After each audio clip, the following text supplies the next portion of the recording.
I think you'd agree that a company like yourselves should have a code of ethics. And we've heard a lot of evidence in this committee from Dr. David Zendel, among others, that loot boxes are closely linked to problem gambling, particularly among adolescents. Can I ask you, both companies, do you consider loot boxes to be an ethical feature of your games? Kerry? Well, first, we don't call them loot boxes. I think that was... Whatever term you wish to apply to them, do you consider them ethical? So what we look at as surprise mechanics, surprise mechanics, surprise mechanics, surprise mechanics.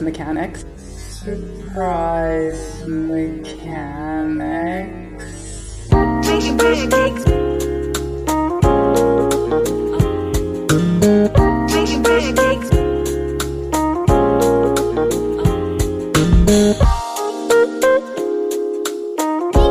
But you know, welcome back, guys. This is Arnaldo, aka Mad Dog, and this is The Real, episode 165. GG's The Mouthful Podcast. Didi! Oh, wait, no. Didi, no. That's the other, that's the other phone show. Yes. This one is... It's BB. It's BB. Okay. BB to double D to GG! There you go. That's the one. Thank you. I'm out of practice. I need to practice more. Yes. That voice, of course, is Mr. David Santos, a.k.a. Dream Twister. Sir, what is up? Hello, Internet. It is a beautiful Saturday, the time that you are listening to this, probably. Yes, most likely. If not Sunday. We wish you very well. Or 2 weeks down the line. Oh, 2 weeks.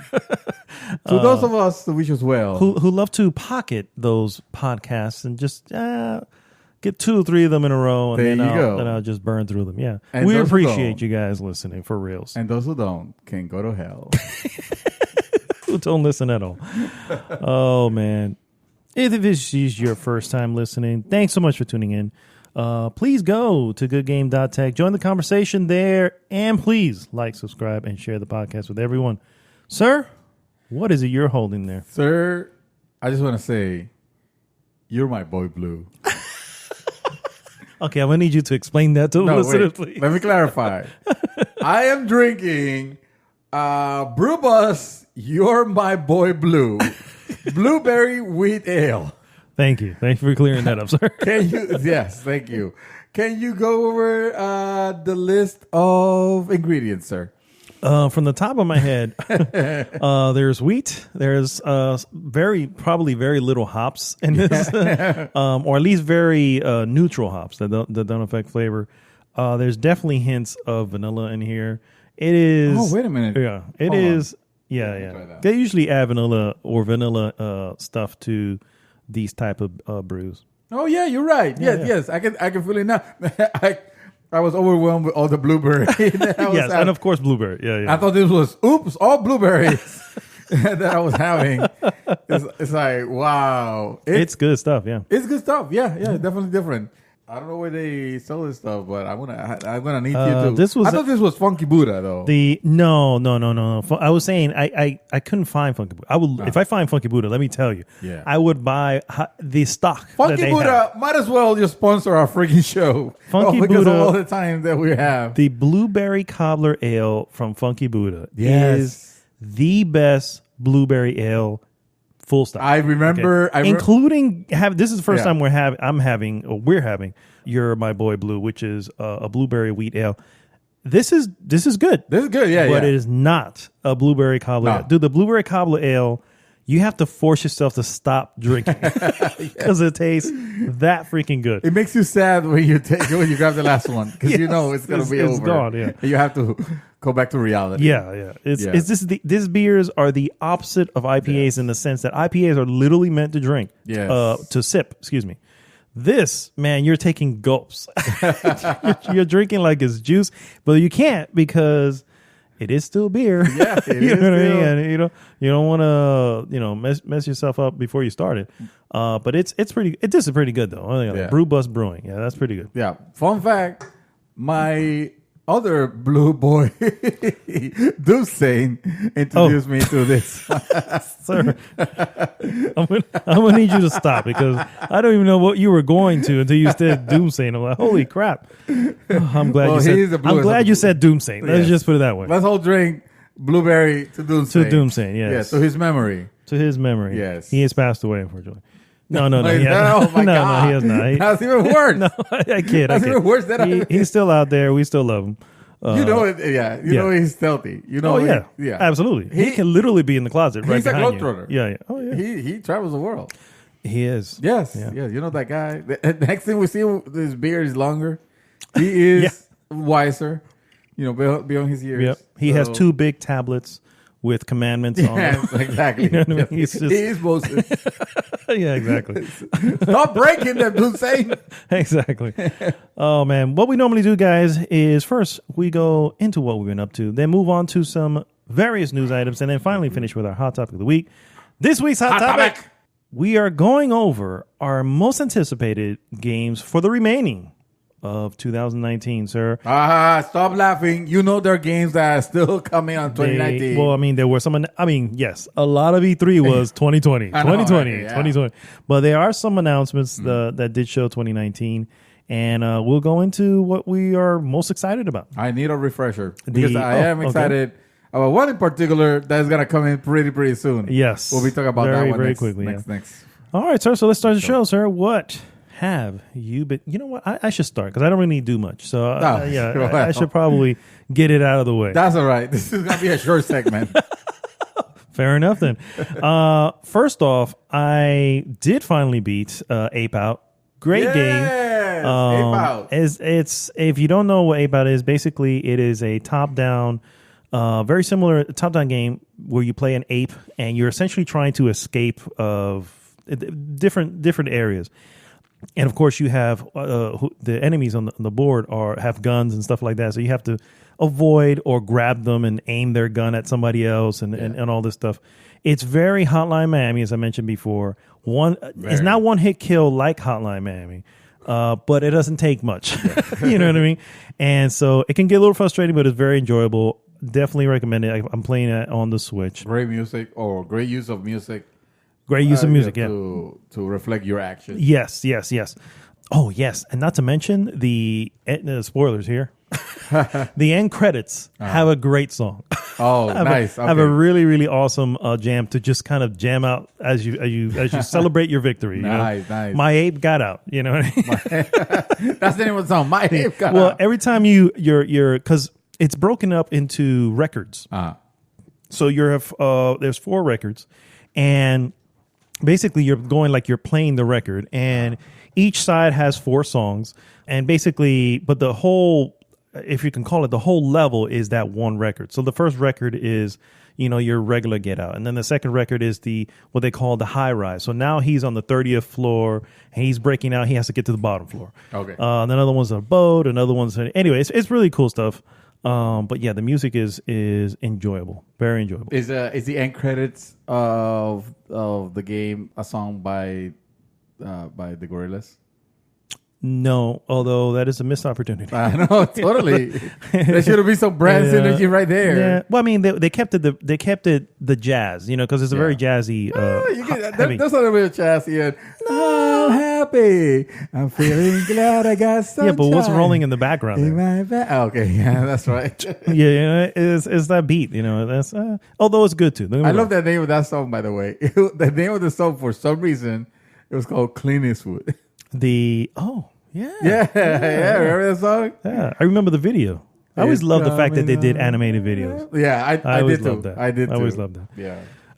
Another game I started playing. I mentioned it last week that I started really briefly playing the pre-sequel, but I actually I stopped playing that and I started playing Borderlands 2, the proper game, evidently. So I'm told by everybody. Yeah, you fixed it. What I realize is I cannot play with other people, and it's not that it's not enjoyable, because I did enjoy my time with when I was playing the pre-sequel with 4 other people, but I felt like I have no idea what's going on.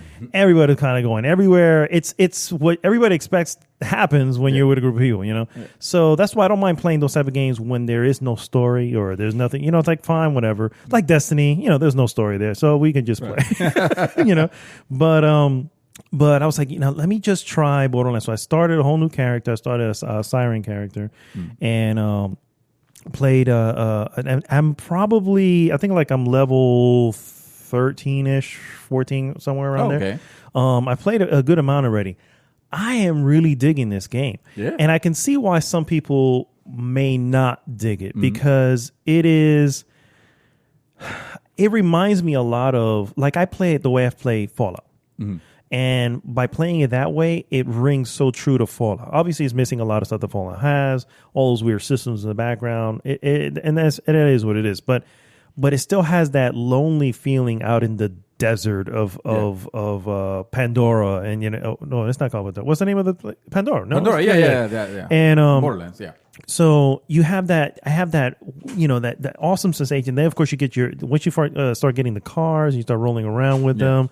And you get all these crazy side missions, which I played the way I play anything else. If I see the next story mission is level whatever, and I'm a few levels down, then I'll just go into side missions just to level up to it so I can get the next one. Right? Doing that, I'm enjoying it because I'm following the story. Yeah. And two, it's like I said, playing it this way feels so much like Fallout to me, and I can almost see how the Outer Worlds will now I'm very excited for the Outer Worlds. You know what I mean? Because I'm just like, yes, Fallout in space, loving it. Yes. You know what I mean? And so anyway, really, really enjoying that. I don't know if I'm going to continue to play because it is a long game and I'm not sure if I'm going to finish it. It's doable. It is. I mean, it feels, because you can almost beeline the main storyline, and every now and then you might have to like level yourself up a little bit, but I don't remember the level cap. I wanted to say 30, but I'm sure that's not right. I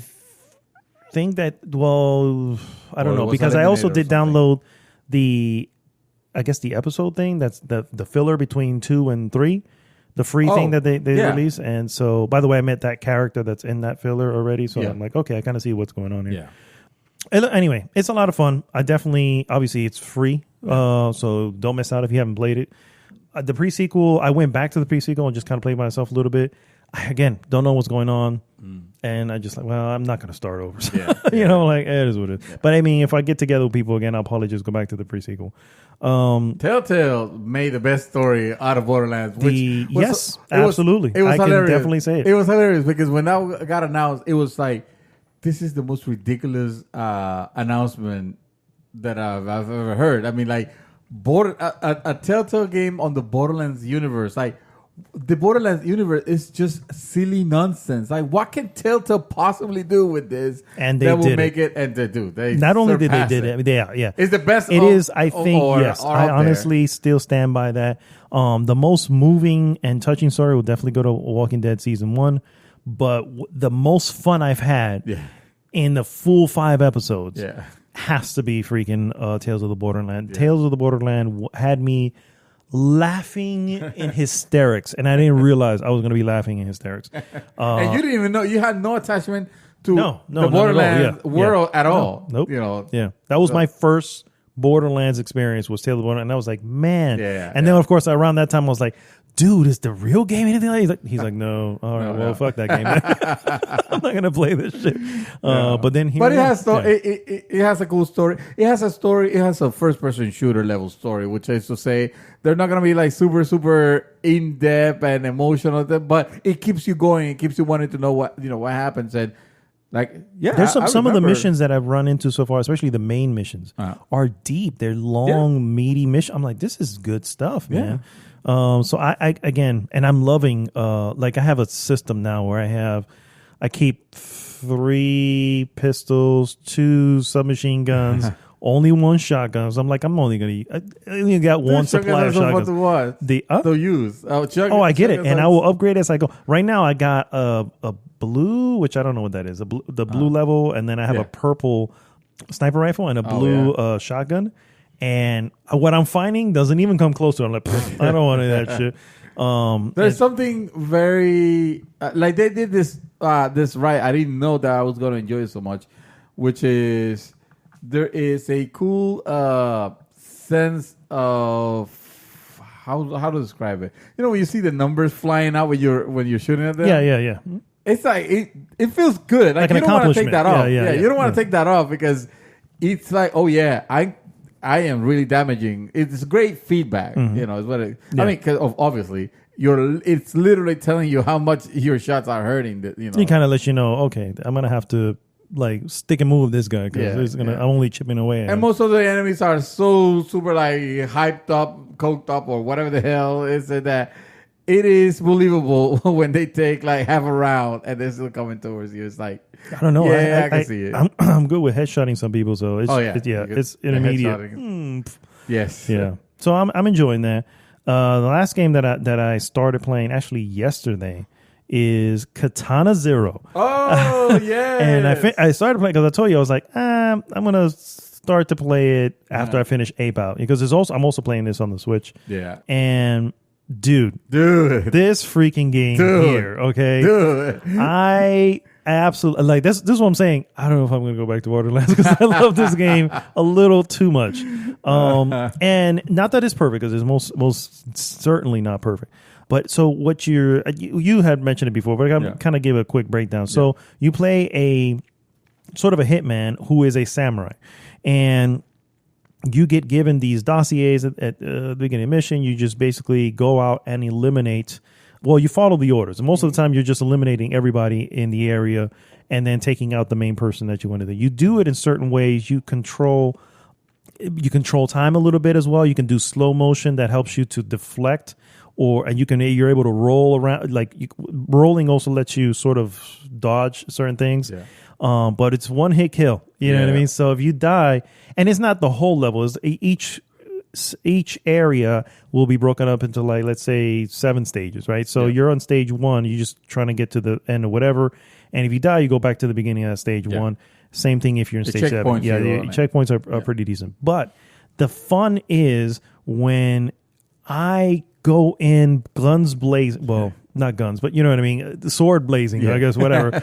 And just slash this other person, grab the bottle from the table, throw it at this person over here, and then move this way, and they're moving that way, and then slow motion, and then when they shoot, I slow motion right at that second. Go, dude, it was such a good moment. I actually deflected bullets without using slow motion, and that shit felt so freaking good because you kind of play Sekiro, so I think you have good reflexes. I guess, man, because even I was like, man, I didn't believe I did that. You know what I mean? But I guess that makes sense. But it just deflected, because I knew he was going to shoot, and I'm like not far from him, and it just clinks, and I was like, yes, so it felt so badass.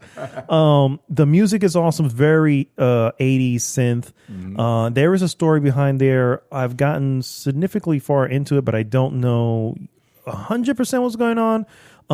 I do like that there are some decisions you make.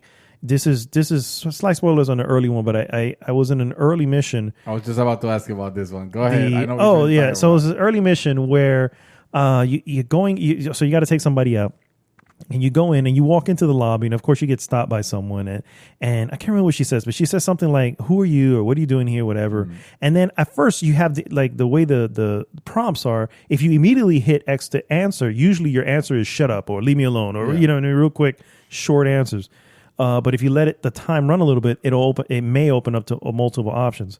And so one of the options was, a cosplay or something like that. And I was like, awesome. And then then one of the options later was, she's like, really? What? Oh, I love anime. What anime are you? Or what are you doing? What is it you doing? And he mentioned some weird freaking Square Enix level name of something. And I was just dying. I was like, and she goes, I've never heard of that one, but I'm going to add it to my list, and all this. And then, so she bought it and she let me go through, right? And then later on, and I'm pretty sure this is the way I was able to get through it, or this is a benefit of doing it, because I guess if I would have been mean to her, later on as I'm trying to escape, I get back to the lobby and there's a guard there and he goes, hey, who are you? we've heard rumors of shots or something going on, and you're covered in blood. And then she goes, oh no, don't worry. The same lady, oh, don't worry about him. He's here for such and such, and he's cosplaying. And then of course the cop even, I guess, tries to be smart at this. Was, well, I thought that blood looked fake or something like that. Some stupid shit like that. And he goes, all right, go ahead. And I'm leave. I was like, man. And I wonder. It's funny because part of me wants to play it again. So I wonder if I don't do that, if I have to go like sword blazing through the lobby. All right. I'm gonna spoil it there because okay. I happen to have the opposite. Oh, yeah. And this is just very slight spoilers on this. This is just so you can contrast the level of decisions matter or they don't. I want to say this was like mission 1 I think or it's 2 mission or something 2. like it. It wasn't. It was far early. It was early. You're there to kill that mouse. No, this was some dude on the balcony or something. Oh, some dude on the balcony. Okay, that's right. There's another mission. I'll ask you about that too. Yeah. But on this one, I guess I hadn't realized yet exactly how the conversation thing worked, and I was hyped up from the previous level. So I just wanted to go through, so I was mean to her.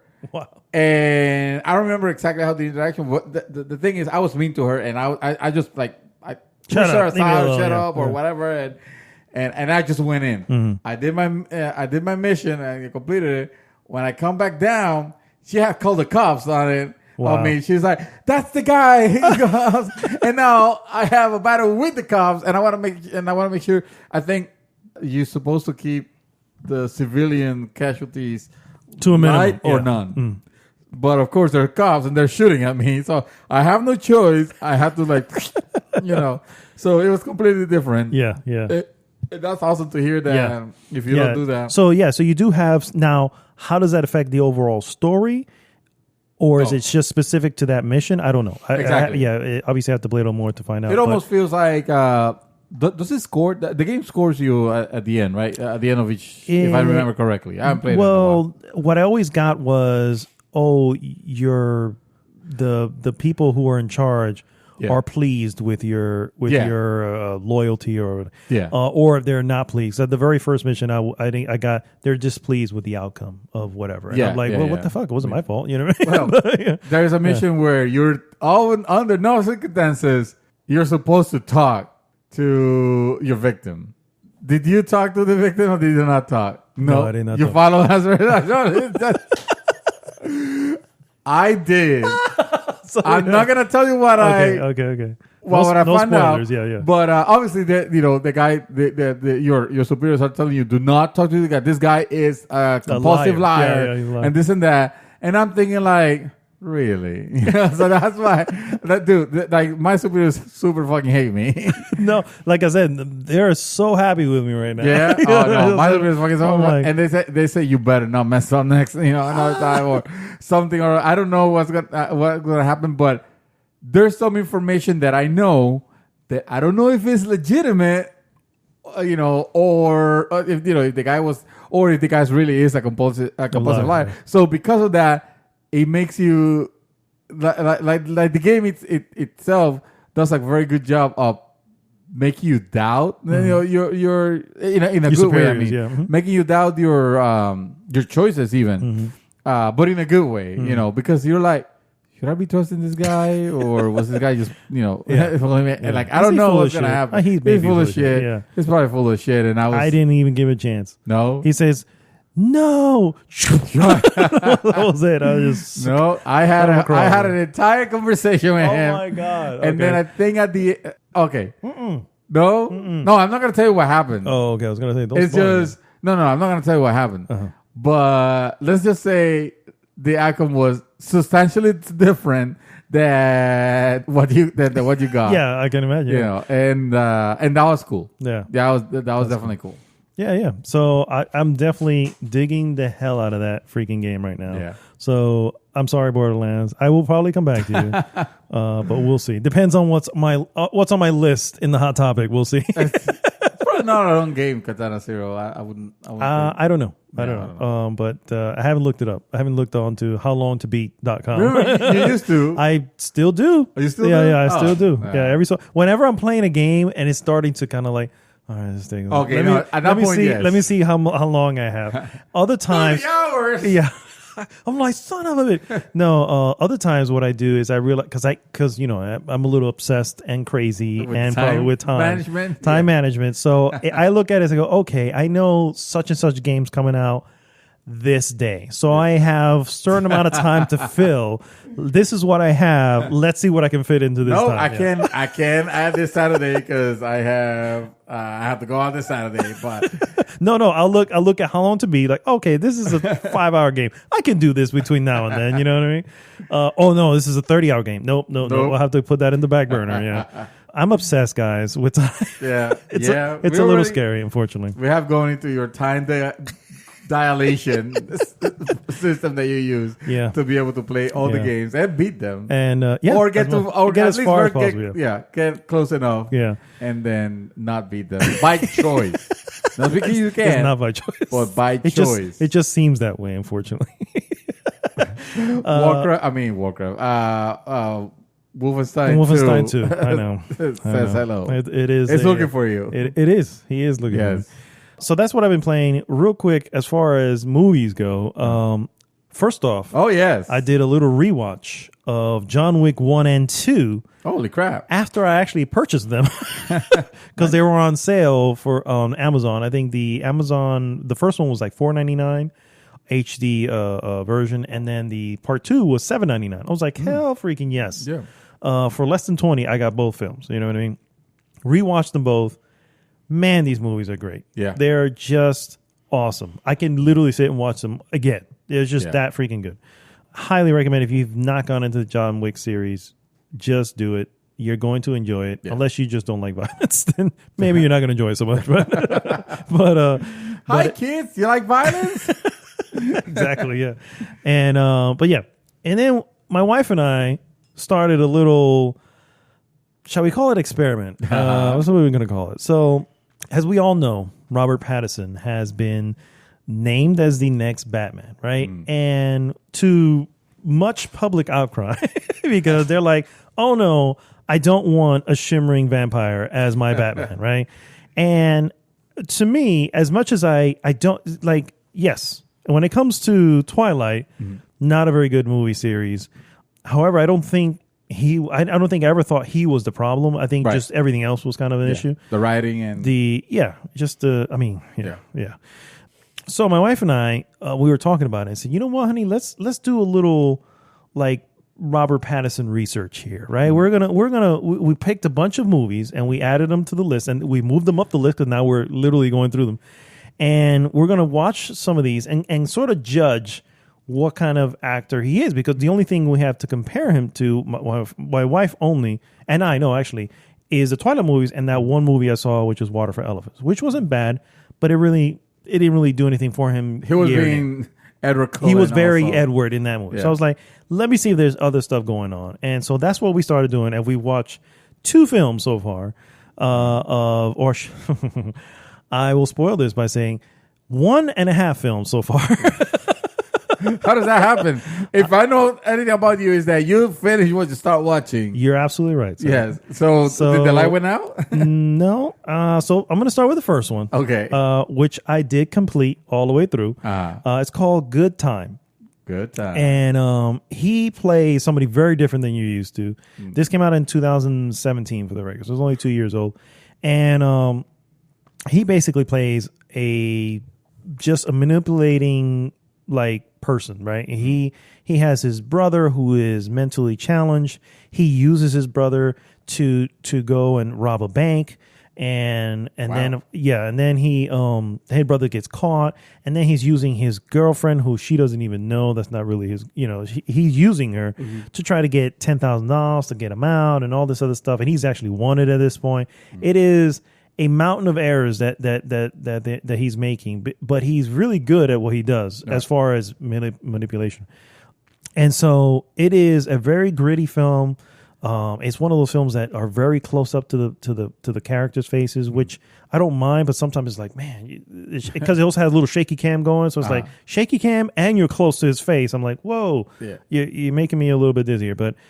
That overall, the movie, I enjoyed it. If I had to give it a score, I'd probably give it a 7. I think he did pretty well when it came to that, because he's playing a character who is angry, who obviously who just he's not his normal character. I want to say he is playing your normal lowlife, lowlife person in the film who smokes and curses and all this stuff that I've never seen him do, Yeah. And so I'm like, oh, okay, so this, all right, he got a little bit of range here, yeah, okay. So it's not a bad one. It's on Prime for the record, so feel free if you want to check it out. The second one we saw, which actually was rated a little higher than the Good Time. No, that's a lie. A Good Time was actually looked it up in Rotten Tomatoes, 86%. Oh, wow. On Good Time. So I'm like, oh, this is pretty easy. My wife didn't care for it too much, but not because of him or not because of it. It's just the type of movie. It was like, it's a very crime type of movie and all that, and then she's not always into those. Okay. The next one we saw is called Cosmopolis. This movie is the one we did not finish. All right, and where to begin with this particular film? Cosmopolis, yeah. So he plays what must be a billionaire or multi-billionaire, which I guess falls into his current camp that he's going to be in. But he plays a billionaire who is into, I guess, the markets and all this stuff. He's got this ridiculously futuristic limo, right? And he spends most of the time in the film that we got about halfway in that limo, which is very high tech, has TVs, has computers, has all this craziness. Okay. Random people come into this thing every so often. He knows them. He converses with them regarding whatever. It's the dialogue where it will absolutely lose most people. All right. The dialogue is this weird, almost mix of just nonsensical stuff sometimes. It's just like he's talking to somebody and they're all very, very, straight face about it. So the such and such of the nation is acting crazy with whatever, and it's messing up with the markets and all this. But you have to think about how the burgers are being made, and it's weird shit like just this random stuff that just didn't make. I mean, I got far into it. I was not liking it. Okay, but I was going to let it play. Yeah. And then we paused for something real quick, and we came back, and my wife was like, "Oh, we're gonna continue watching this." You know what I mean? And I'm like, "You're the one who picked this. I picked Good Time from yesterday, and that was a good one. You picked this one, so I'm all right if we continue." She's like, "No, not with this movie." Yeah. So I was like, "All right, so we'll pull the plug," and we pulled the plug on it. So I have no idea how it ended. That said, again. The problem here was not him, what I mean? Because everyone was doing the same thing. It wasn't like he was just the one doing this. It's based on a book that I guess is a very popular book, whatever like that. But is it like that abstract? Is it? It's very. It's just. I almost want to show you a snippet of the film so you can kind of get. Yeah, you can kind of get the gist of what's going on. There's sex thrown in there sometimes for absolutely no reason, and I hate that. Don't get me wrong. I am a guy, and like any other guy. You can appreciate a decent sex scene here and there, right? Yeah. But if it makes sense to the story, right? It just to throw it in there, like Predator 2. I will never forget this. This is the first time I remember, like my first early moment where I go, "Why is this here?" You know what I mean? And there's this weird moment. It's just two people have sex, and then people break in, and then whatever, and then the Predator comes in, and I'm just like. They could have just been asleep. Why did it have to be at that? Anyway, it was brief.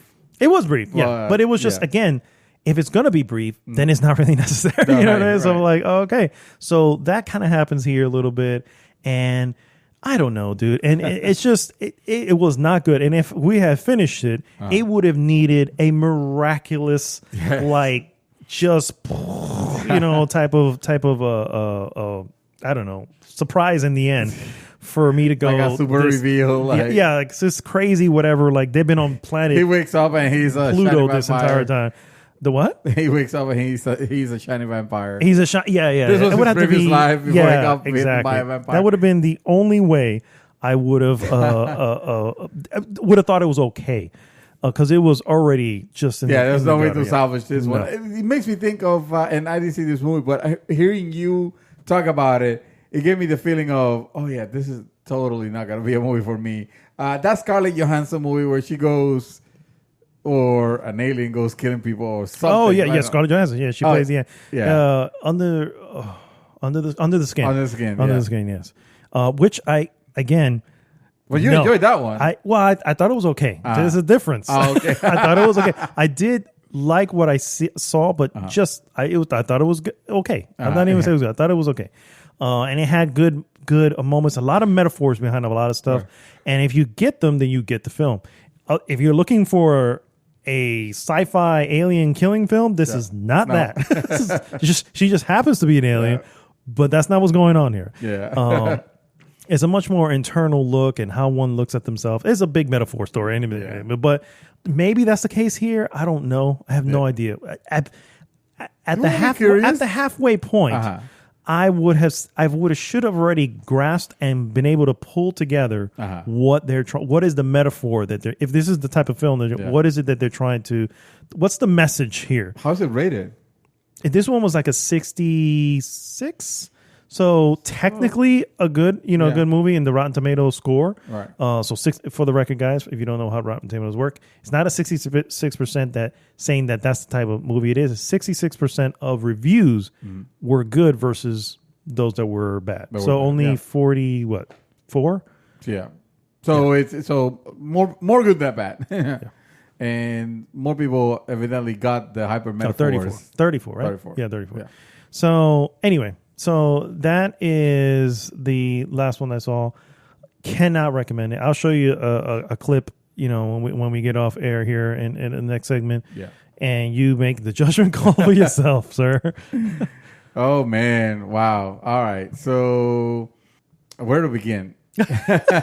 No. I haven't actually, unfortunately, this is going to be, I'm in the middle of several house projects. So because of that, I haven't had a chance to play anything that I could say, hey, this is new, because it's been Monster Boy still, and which I still believe everybody should get, because that game is awesome. I feel like Metroidvania games. I for some reason started replaying Nier Automata. So, yes, you can roll your eyes as far back as you want. That game is fantastic. That game it's good. It's good. It's really good. It's really good. It's great. It's fantastic. I love that. That is an under the skin game right there. No. Well, you know what? You see, he can't even argue with me. No, in the sense that yes, there is a lot of things that are highly metaphorical. I mean. I don't think it's super high level, you won't be able to comprehend, and therefore you won't be able to enjoy. That's it. true. Definitely. It's just as high concept as anime can get, which is just enough to make you think that but what is there to say, about that game? I enjoyed the music. I enjoyed the action. It was one of the game of the year that year. So. Yeah, exactly. That was my game of the year that year. On a year of great games of 2016. 17? I think it was 17. 17, yeah, because 16 was Doom. But I'm trying something different. I'm playing with the Japanese track to see. I think in this case, I might enjoy the English version well, because the robot, especially the little robot companions, they sound very robotic, and their dialogues it's kind of amusing. In the Japanese track, it sounds a little bit more like a person rather than robotic, but still, it's fine. It's fine. I'm not saying I'm gonna finish it and again, because you need to finish it 3 times almost. But I see how far I could go. Probably not much, because like I mentioned, there is a game that is a spin-off of a series that I really enjoy, which is the Yakuza series, that is coming out next week officially, even though today I could play it right now if I wanted to. If I bought the game on the PSN Plus, we're talking about Judgment, and hopefully by next week I'll have a little bit more to say, about it. It's a game that I enjoy because I do like the world craft, the world crafting, the crafted world, of that city, even though. Unfortunately, they don't deviate a lot in location. This game takes place in the exact same city that the Yakuza games take place. So you will recognize the streets, the location. Same map, right? It's pretty much the same map. They might open here and there like new things, but at the end, you still know where Pink Street is. You still know, it's Kamurocho is supposed to be, which is based on a real, town in Japan. I forgot the actual name of it, but it's actually like those streets and those areas. They might not be called the same thing, but the locations are like almost 1-to-1. Like I couldn't believe it until a guy on YouTube was doing a comparison, like a comparison. Yeah, and dude, it was like we're going next year. I almost wish I could go to that particular location just to take pictures. Just to say like, wow, I'm in Kamurocho. Like, is that the name of the place? Kamurocho? Kamurocho is the one in the fake game name on the game. Yeah, and the real name is something that ends in Ocho also, but I forgot. I forgot. I saw it on YouTube. I'll post it on the group if anybody's interested. But yeah, that's Judgment. And Judgment, it is a similar type of game where it's has your RPG element, but it's really more like a brawler. Where you're gangs and baddies appear on the street, and that's not all that you're doing. Obviously, you'll be exploring the world. You'll be talking to people, completing. In this particular game, you're investigating crime scenes and stuff like that.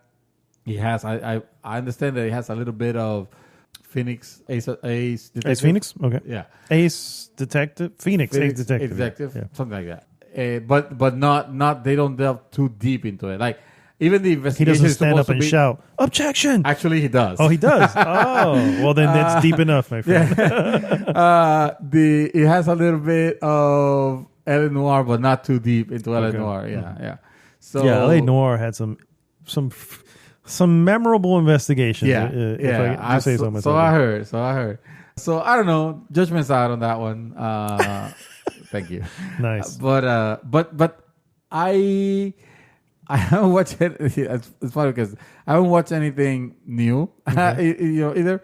I just rewatched a movie that I hadn't watched in a long time, and that was The Dark Knight. For some reason this week I bought a soundbar. I wanted to test it. I was looking on, let me see what is loud enough that I could actually, and it has a good soundtrack that I could actually, play it and test this out.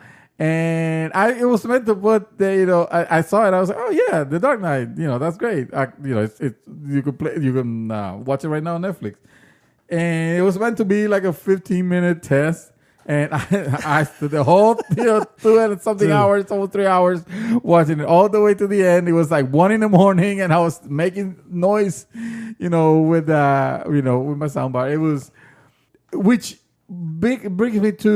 brought me the next day to question, like after watching that, it made me question, like, is this movie better than the best of the Marvel Cinematic Universe movies? And it was like it was very difficult. Like I almost didn't went to sleep thinking of pondering this, because I remember not too long ago we went to our list of our favorite Marvel Cinematic Universe movies, from the worst one to the best one, right? Mm-hmm.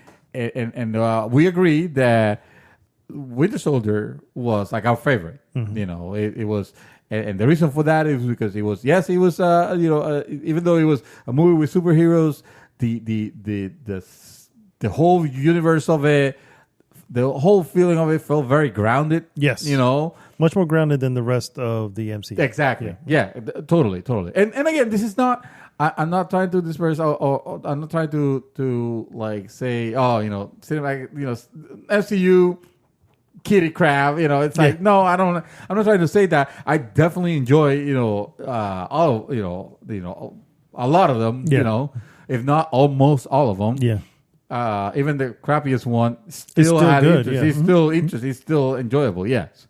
So, but when I see this one from beginning to end, this is a long ass movie. This is what, 2 hours and it's 2 hours and a half, like 2 hours and 38 minutes. Something like that. Yeah, this is a long ass movie. Not a single moment on this movie you feel like it's downtime. you feel like things are mellowing out. You think like you could go like, oh, this is my pee break. There's not a single moment in this movie where you where you don't want to be glued to what is happening and what's happening next. Even though I have already seen it, I have seen this movie, already, and it was wonderful because he kept me all the way to the captivating. end. Yeah, captivating. Yes, that's the perfect word for it. All the way tense. Again, knowing exactly what happens. For some reason, it tricks my body into reacting like I've never seen it before, and tense and wild and crazy, and like this Joker is genuinely scary. Like we were having someone posted on the group at one point comparing all the Jokers, and I said, the Dark Knight, he's definitely there, but my favorite has to be Jack Nicholson, because Jack Nicholson, I was remembering how fun and kooky and crazy, also crazy, also crazy, but more in like a funny kooky way. This one is a freaking deranged terrorist, and it brings me like my worst nightmares of possibly real bad guys, like Voss from Far Cry 3, or like the real Mexican mafia, which the cartels, the cartels and stuff like that. Like that shit is scary, and this Joker character, it's like, yes, I can appreciate after. There's a thing about watching it when the MCU was nascent, right? But then there's another thing after watching all the MCU movies and going back to rewatch this one and then realizing like, oh shit, no, this movie is like as far as superhero movies goes, and I'm gonna use that term a little loose because yes, Batman is a superhero, but I don't feel like this movie was about that. It wasn't about Batman, I think I personally like The Dark Knight over any of the MCU the entire MCU list. Again, not to say anything bad. And even the best MCU movie, even Winter Soldier, like it'll be like right there, right there with it also. But if I had to give points on like both movies feels very grounded, but The Dark Knight feels like almost as silly as it sounds, something that some terrorist could be doing this. Like someone could do, someone do this. Crazy enough and calculating enough. Yes, and they can probably get away. They can get away with it. And all they need to do is just paint themselves. And so yeah, I had that. I felt like I was betraying the Marvel Cinematic Universe for... You had mentioned this to me when you came to work, and you asked me this question in one of our walks. Yes. And, I needed to I needed to know... and I think my first answer was, I don't think they can be compared. You know what I mean? Yes. I don't think they can be compared. However, I think my answer also landed towards The Dark Knight, mostly because, like you said, and I think the one thing that it will have over the Winter Soldier is the not wasted moments. Not that the Winter Soldier has wasted moments, because it does not. There's set up when he first meets Sam. They seem to be slower moments. For a rewatch, that may be, oh, I know what happened here. You know what I mean? Right. I love dialogue moments anyway. Yeah. I've always loved dialogue moments. They tend to be, the smaller moments to me tend to be the bigger thing, because they lead to that bigger thing. You know what I mean? There's a little emotion, a little flicker in the eye, or something that happens that suddenly later on you understand why the big thing happened. Exactly. So I'm cool with that. But when in rewatching films, that's where it is. That's where the difference is. And in this case, with The Dark Knight, we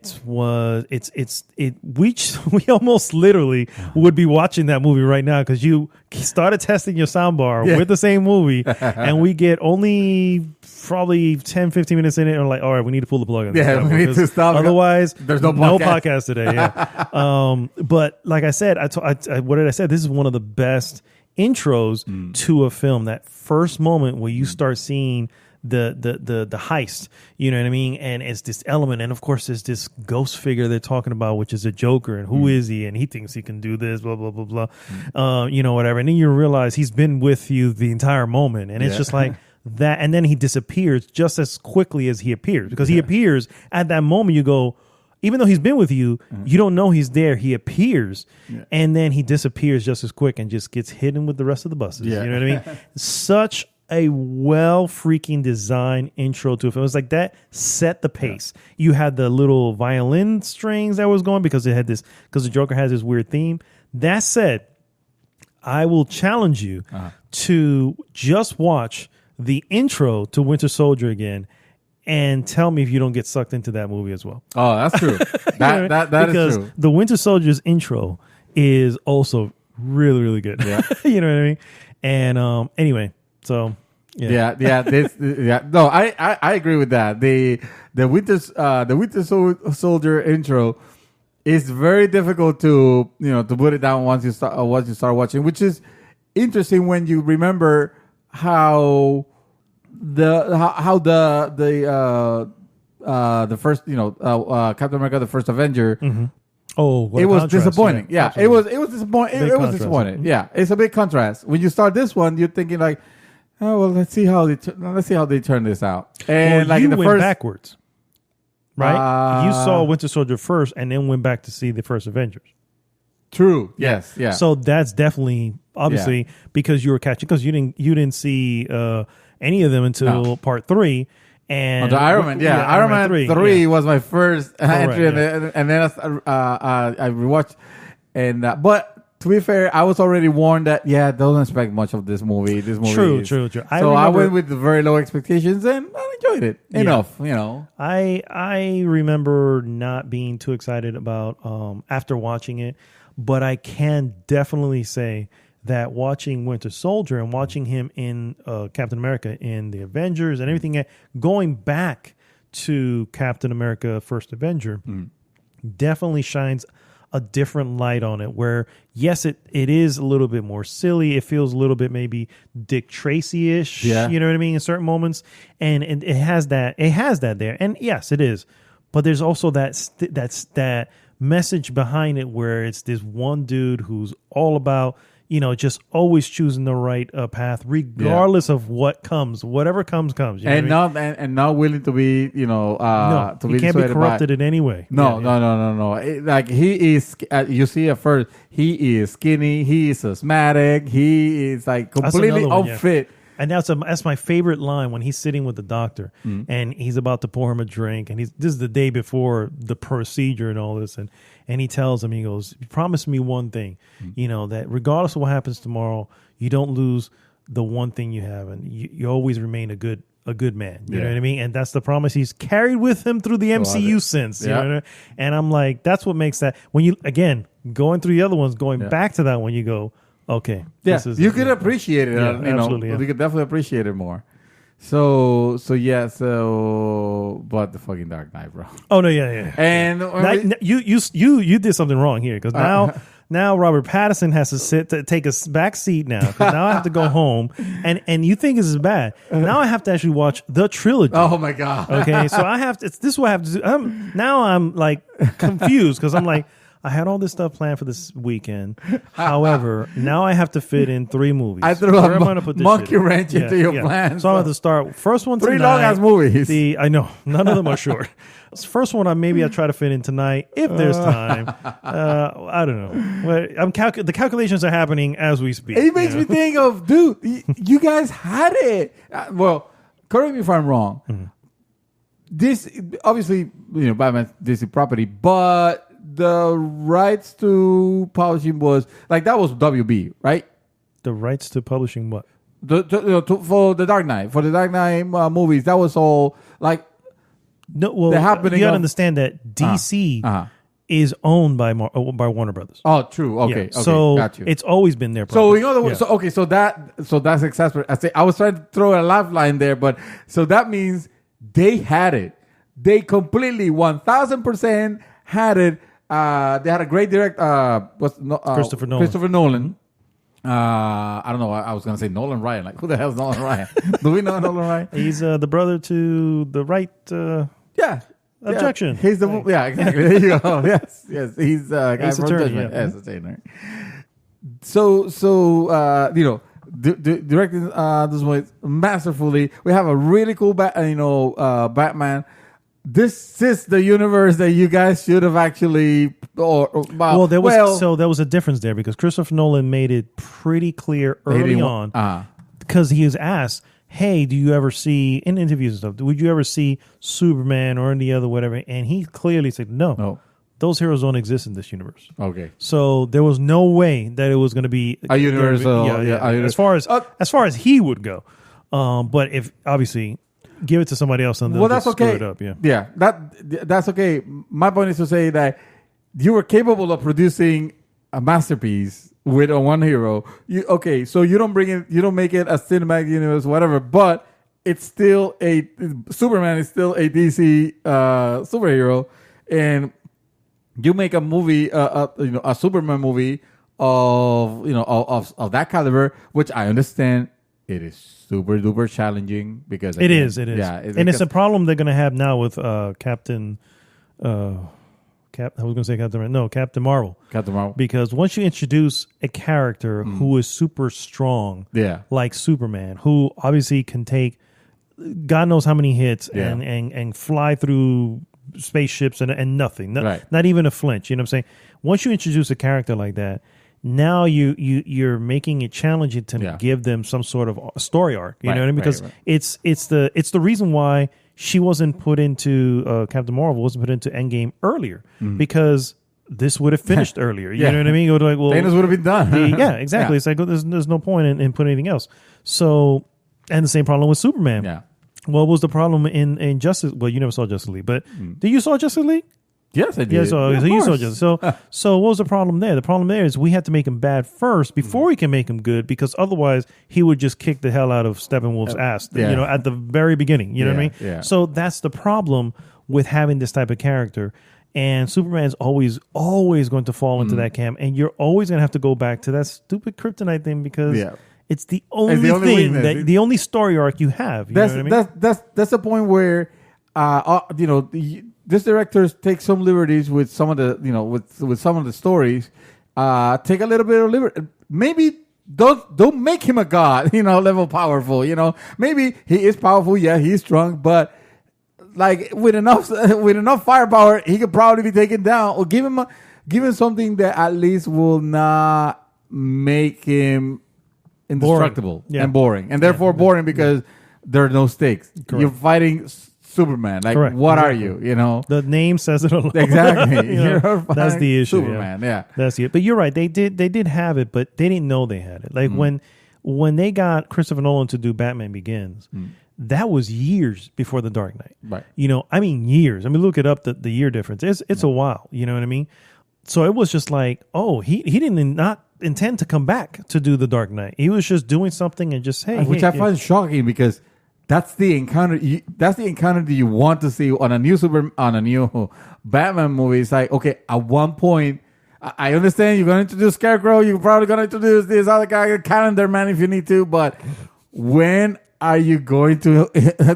When is it going to meet the Joker? Like, when is that happening? Yeah, because that's his ultimate villain. Yeah, exactly. Yeah. No, I get you. And but he came back because of the script. I think it was an interview that I remember reading. He came back because the script that was written for The Dark Knight was like, he looked at it and goes, yes, we need to do this. And it was, I think, his brother or one of the people he uses a lot for a lot of his films. They're the ones who penned the script, and he was just like, oh, hell yeah, we got to make this. And then boom, we get The Dark Knight. Yeah. And again, he wasn't looking to do anything else, although I think at that point, one of the brothers like, okay, we need to cut him a check for $1 billion and just have it ready. Because the moment that that we see him again, we're just going to, here you go.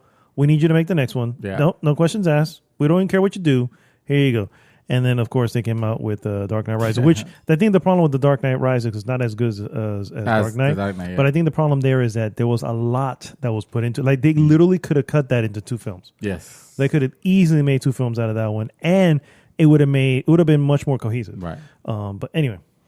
But The Dark Knight, so guys. The Dark Knight, In theaters near you, no. Anytime you bring up The Dark Knight, whether if you play it on the screen or in conversation, suddenly hours pass. Exactly. Exactly. And this is what you're left with. Yeah, exactly. And the question, we'll finalize the second with the question: is The Dark Knight the best superhero movie? Go. I will have to watch The Dark Knight again. Although, like I said, I will have to watch The Dark Knight again because I've seen The Winter Soldier recently. Yeah, and it's still sort of because again, I've just seen that intro. That's it. I haven't seen The Dark Knight. It's been a while, but oh man, that intro. And then one of my favorite scenes of Winter Soldier, easily, when it's him against the Quinjet, like he's escaping from Shield headquarters, and the Quinjet comes by and goes, Captain Rogers, I'll pull over or whatever, and they start shooting at him, and then he throws a shield, and the shield just hits the thing. He jumps off. Dude, it's just a ridiculous scene. He basically fucks up a jet, and then just lands with the coolest superhero land. Yes, I'm like, all right, man, you got it. Yeah, you got it. And that's like one of my favorite things. That, the Winter Soldier itself was a cool concept. I don't know, bro. Yeah, my answer is I don't know. Your answer is my answer is the world may never know. How many licks does it take to get to the center of Tootsie Pop? The world may never know. You gotta try. You gotta try for yourself. Find out for yourself. Exactly. You're gonna know your answer. I'll probably say no, but I say no because. And this is actually credit to you because you put that thought when we were talking on our walks. Batman, even though it's the superhero is Batman, but it doesn't feel like the movie is a superhero movie. Correct. It feels like it's more. Honestly, in all honesty, it is an intriguing. It's an intrigue movie. It's suspenseful.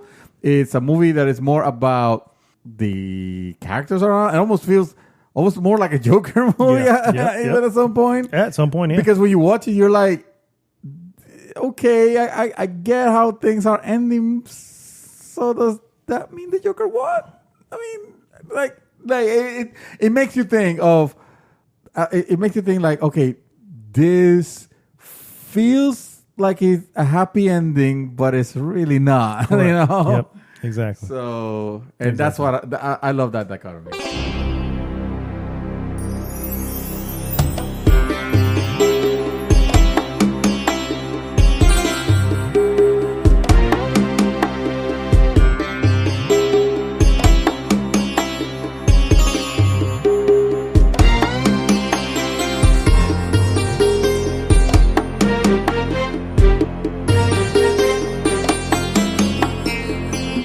We're back, guys, and it is time for our trailer of the week. Dun dun. Nice. This week's trailer, guys, a little title coming to Netflix called Point Blank. Point Blank. Yes. Which I also known as Point Break. I thought I saw Point Break. I was like, no way. They're making a freaking Point Break. They did remake Point Break. Yeah, it was terrible. So that's why I was like, wait a minute. Are they redoing? Are they redoing this? It's time to bring Keanu back. This is his moment. I agree. Now he plays. He's very hot right now. This time he plays Bodhi. Oh, yes. Yeah. Hey, I'd be down with that. There you go. Long hair and all. Crazy crazy Keanu. He was Bodhi all along. Nice. That's a new spin. He took off his face, and suddenly it's of course Patrick Swayze underneath. Of course, he had he turned out his face was another dead president. Yes, another dead president. Oh my God, no, but yes, what's it called again? Point Blank. Point Blank. Point Blank. Yes. It does look it does look like a very interesting, funny. I don't think it looked not funny in the sense of being a comedy. Humorous, humorous in some humorous sense. action. It has action, thriller, exactly. Yeah.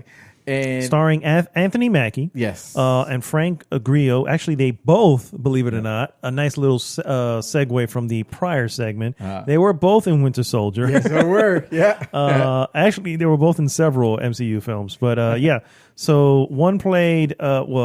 I can't remember his name in in the MCU. Frank Grillo, I can't remember what his name was there, but the other one plays Falcon. Yeah. Anthony Mackie. So they're both starring here. From what we saw, looks like Anthony Mackie's wife is kidnapped. Frank Grillo apparently knows something about it. He breaks him out, and now they're just trying to kill everybody. They're just trying to go back and and take everybody out and get his wife back. It looks interesting. It looks interesting. I mean, movies have been made of similar, but I don't know. I mean, the fact that it's a cool action flick. It looks like a cool action flick. It's on Netflix, and Netflix lately has been, I'll say, more Netflix movies have been entertaining than the ones that are not. Yeah. I'd say they're getting better, slowly but surely. Yeah. At their the product they have. Yeah, so So this one definitely looks good. We'll go ahead and post this on the group as well. That is our trailer of the week, sir. That's right. All right, guys, it is time for the useless news that you can use. Sir, do you have that ready, or should I start with a quick filler? Sure, no, I got this one ready because All right, do it. This was the hilarious news. Oh, this is definitely useless news. This is useless. Yeah, the fact that we need you guys to know about this because this was so stupid. Yeah, it's unbelievable how stupid it is. We need to turn it into a meme. So evidently, EA calls it loot boxes surprise mechanics and say they're used ethically, as if. Yes. This was a senior executive at Electronic Arts when they were talking at a hearing. This is not preliminary hearing. Yeah, this was a preliminary hearing at the United Kingdom's Parliament. And they were saying that the company prefers to call them loot boxes. Surprise! No, they said okay. Yeah. I have to segment there because I actually watched it. They said they don't call them loot boxes. Oh, they say they don't. Yeah, that's their exact words. We don't call them loot boxes. They're more of a surprise mechanics. A surprise mechanic. I'm like, what? And argue that their use in EA games is quite ethical and quite fun and enjoyable to people. Just ask I can't even say millions. We'll say hundreds of thousands of Anthem players. Yeah. Wow. The hundreds, I think, will be more accurate. Appearing before the House of Commons committee on Wednesday, Kerry Hopkins, vice president of legal and government affairs at EA, responded to a member of parliament who had asked the publisher had any ethical qualms about loot boxes. If the publisher had any ethical qualms about loot boxes. Their use in 2017 Star Wars Battlefront 2 kicked out a huge controversy that drew scrutiny from several governments, including those in the United States, Europe, actually, and like other regions of the world. Loot boxes in the form of Ultimate Team Packs are also a major source of revenue for EA's FIFA franchise. Hopkins compared loot boxes to other products: Kinder Eggs, a chocolate treat with a toy in its center, and Hatchimals, a blind box style toy hidden inside an egg. People like surprises, she said.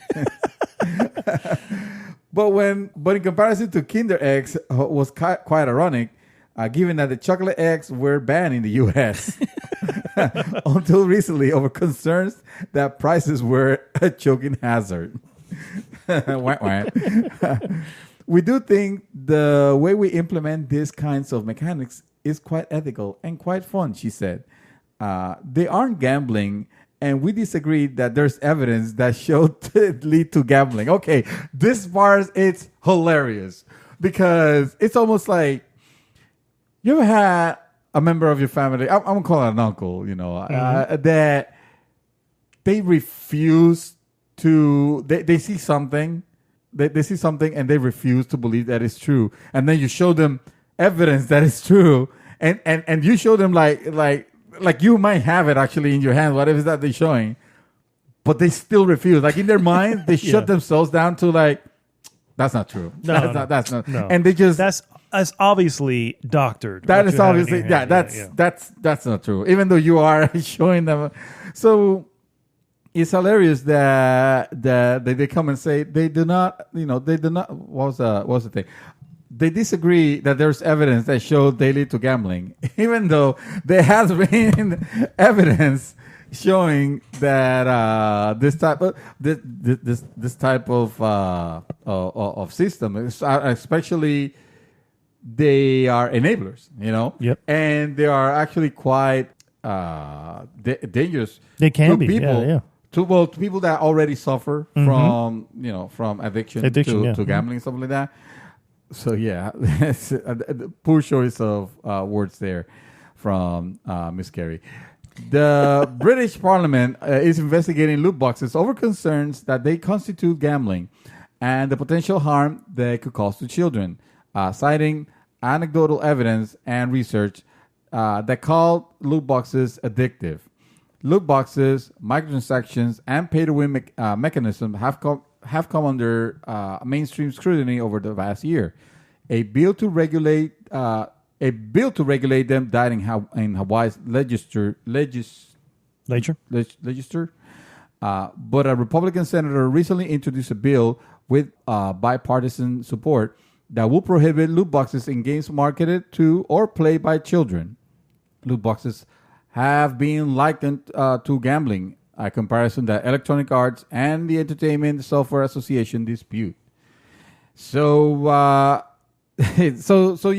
we are already starting to see the unfortunate side effect of now government is it's involved. Neither I don't believe us as gamers were hoping for government scrutiny. No.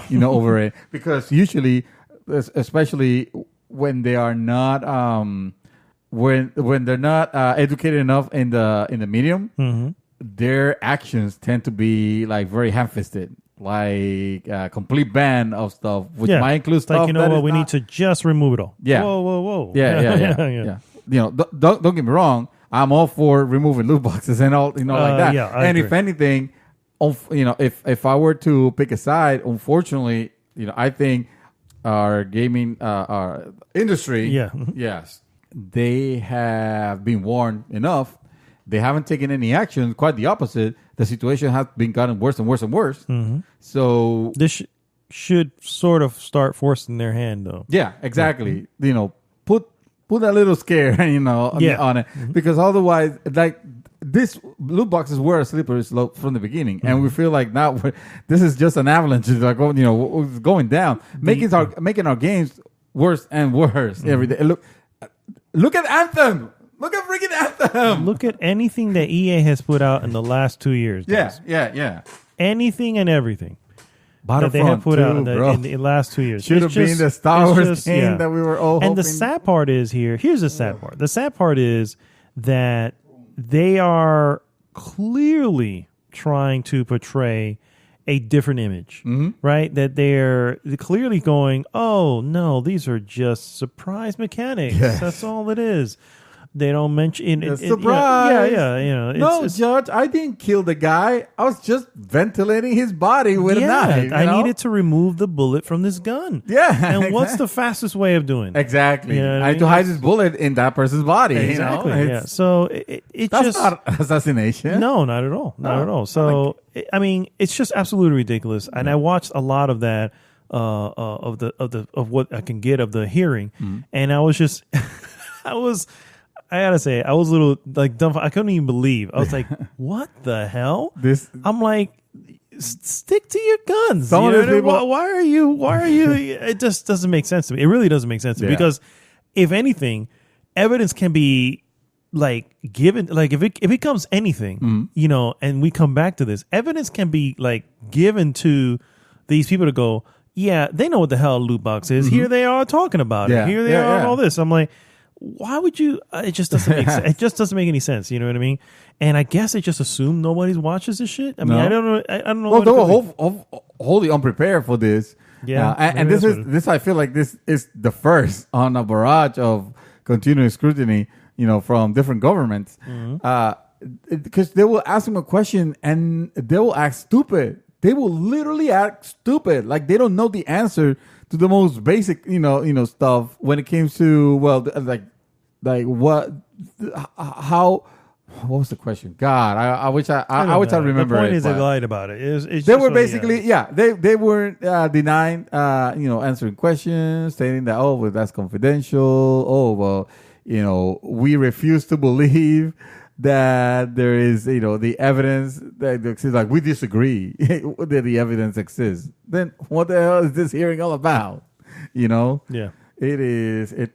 It's just dumb. It's just really dumb, Yeah. and I can't believe they were dumb enough to go into that. And it's about to get more interesting. You have another one? Oh no! That's I thought you had a follow up to that. Okay. Sorry. Yeah, no, you're fine. Sir, do you like Evangelion? I haven't seen it actually. Oh, okay. That's the one that's the Japanese anime. I've seen it. But I've seen the original. I don't want to say that I've seen that like an entire season. I've probably seen. I have seen, I think, just a few episodes myself, and I think at the time it wasn't something I was into. However, it is now on Netflix. It is now on Netflix. Yes, I am kind of stoked that I want to get into this now. Me too. However, there's a little bit of an uproar, unfortunately. What? Netflix Evangelion is missing its great end credits music. Is it Evangelion or Evangelion? Evangelion. Oh, Evangelion. That makes sense. Okay. I don't know. I'm pronouncing it wrong. Sorry, guys. Neon Genesis Evangelion. Yeah. No, I'm saying it wrong. Evangelion. Whatever. Neon Genesis Evangelion?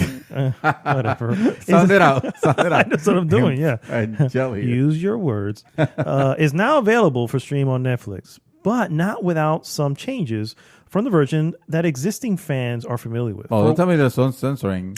For one, it has a new English language dub, but is also missing its original end credit song, quote, Fly Me to the Moon.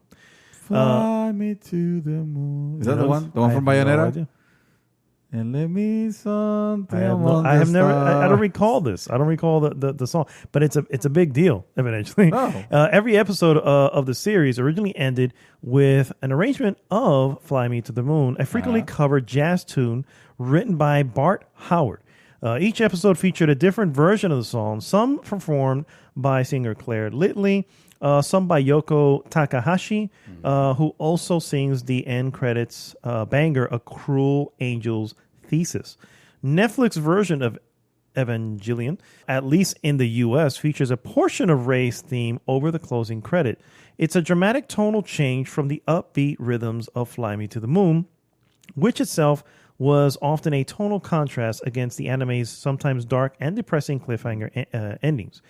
In Japan, however, Fly Me to the Moon appears intact on Netflix, affirming that rights issues led to the track being dropped from streaming in the States. Oh, so there you go. They needed licensing and they decided not to. And they did not license it. So, good thing, though. Netflix is good at killing credits before they start. Oh, well, that's true, yes. So they can start the next episode. I know. Oh, my God, I hate when they do that with movies. Me too. Yeah, it's like there's no reason to do it in movies. I'm not ready to watch another movie after this one. I agree 100%. Yeah. Stop it. Let us go. I know, for reals.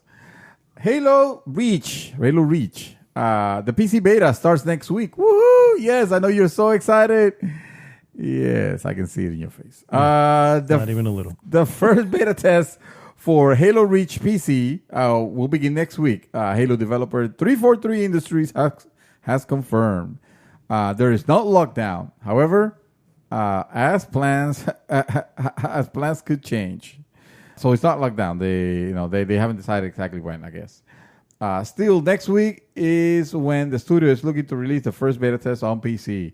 The beta test or flight will be the first release for a small subsection of Halo Insiders members, and then you can sign up for free for the Halo Insider program if you Google it, because I don't have the link handy. We are, what did it say? There's a quote that says, "We're starting more modestly because they fucked up and they released the Master Chief Collection entirely." Yeah. No. That's not the quote. Sorry. We're starting more modestly because we got we got quite a few levels to pull, and we want to ensure our delivery pipeline runs smoothly, our communications are clear, and that participants can properly provide their feedback on their build. 343 said in a blog post. Since there are so many pieces and levels that need testing, verification, and appropriate approvals, we need to take our time to ensure we're sending out a quality flight to our Halo insiders. The development team is close to finalizing a version of Halo Reach for PC beta, but it's still going through the test process. That's what they say. And then they continue saying, we're still targeting to release next week, and we'll be sharing the details with the public. So even if you aren't selected for the flight, you'll know what's happening. Stay tuned for more details throughout, says 343 Industries. So, in other words, this is the PC version of the Halo Master Chief Collection, which are releasing a game at a time. And even though it's a game at a time, they're still like, let's test it out. Let's make sure we nail it. There's nothing wrong with it. Actually, I find quite noble. Yeah.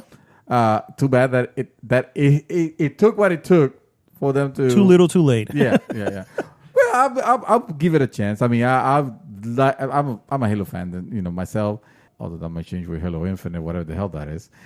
I will try Halo. I'm not gonna try to get into the beta or anything like that. I'll play it when it's done. Mm-hmm. I don't care about playing, early access game that much. But I'm hoping that it's good because, first of all, Halo Reach was my favorite of all the Halo campaigns, and also, and that goes without saying, playing a PC version of a proper PC version of it sounds amazing, and I just want them to get it right so that we can put this thing behind us, mm-hmm. And hopefully the Xbox One version of this game is running proper now. Hopefully. I doubt it. Sir, how did you feel about the Final Fantasy VII gameplay demo? Oh my God, I was I super stoked, super excited. I think I had to change my pants. Yeah, well, unfortunately, some people were not able to change their pants. Oh. For the record, I'm scraping the bottom of the barrel. There's not much news this week, but this one is kind of humorous, guys. Square Enix explains why they changed Tifa's breasts in Final Fantasy VII Remake. Yes. I saw that. If you are a hardcore Final Fantasy fan, then perhaps you've seen this silly controversy surrounding changes in Final Fantasy Remake to the character design for Tifa. Some concerned fans say now has smaller breasts. Why does this matter? This is me talking now. Oh, yeah. It should not. However, going back to the story, well, there's an ongoing conversation happening around Japanese games with some fearing that titles are getting censored in America, especially after a report claimed that Sony is tightening up its rules about sexual content in the West. So we're not here to really talk about, breast size and all that stuff. However, there is an interesting comment from Tetsuya Nomura, who say he's the director of the remake, and it says, quote, "It was necessary to restrict her chest as the developers wanted her to have a more athletic feel. She is a fighter after all, and that means she has abs and is generally fit." Curiously, the translation floating around right now mentions that an ethics department determined that restricting Tifa's chest was done to make sure she didn't look unnatural during sequences. Yeah. So without context, this probably sounds absurd, but apparently there is a section of Square Enix that determines what breasts should look like. Well, yeah, apparently I have no problem with Lara Croft at the beginning. No, actually, Lara Croft actually also had a breast reduction. I found that interesting. First off, that was the last thing I even noted. First of all, taking her look now versus the blocky look that she had. Yeah, exactly. I'm like, I really wasn't. It was like, what are you? Why are you guys looking? On the other hand, want the blocky movies. The triangular of course cones. You do. No. In all seriousness, I thought that her design was great. and I completely 100% agree and understand why they went with it. I think the part that I don't agree, I should say, is the BS of, well, she's athletic, so she has abs, Yeah, like no kidding. And we all actually do, whether we're athletic or not. Apparently, they have made many games with large-breasted women and movies. Yes, and they have no problem with their athleticism or something like that. Even though they're pretty athletic in those movies. So exactly. But I agree that the look would have been kind of ridiculous and kind of out of touch with the character, because you imagine like Aerith, like, dude, all you need to do is go back to freaking Final Fantasy 15 to the stupid character Cindy, I think was her name. Super character. She's the mechanic. She's constantly fixing your car. She is putting 15. Her boobs in your face when she's watching the car. It's like, it is so over sexual and ridiculous that, like, if my wife was next to, in the same room watching me play this, I will feel like a tinge, a shame, A tinge? Yeah, I would say, I'm fairly fresh faced, but I will feel embarrassed, of it. So and that was ridiculous, and I had no problem with that. Oh, but wait a minute, never mind. She was a mechanic. She's not athletic. She can have large breasts. No problem. So Tifa, having that redesign on Tifa does not bother me at all. I think the character looks great. I think if this character were like chibi characters, chunky looking, like small, like crazy, like this could not be farther from realism. Yeah. If you're gonna transform them into realistic characters, I will complain more about Cloud's ridiculous punk hair. That it's like, well, he kind of has spiky hair, but we kind of want to make him have the same look. So let's make it look like he has a punk hair. Like a freaking punk rocker. I would, I would criticize that. I would also criticize that if it wasn't for the fact that I've seen plenty of hairstyles that look this way, unfortunately. And obviously they're done on purpose. I think that hair is unrealistic because he is athletic, very athletic. He'll be sweating. He'll be fighting with the Buster Sword and stuff like that. He will not have the hair spike like that. I mean, depends on the product. Yeah, that's true. Yeah, put enough product into the hair, it doesn't move anywhere. Phoenix down. That's right. Pomade. Yeah. It's what he's nothing but shiny blonde hair. Yep. So all the characters are gonna look. They're gonna be brought to realistic. The realistic look. Yeah. Which only makes sense. It needs some things need to change. Yeah. Obviously. Yeah. Having a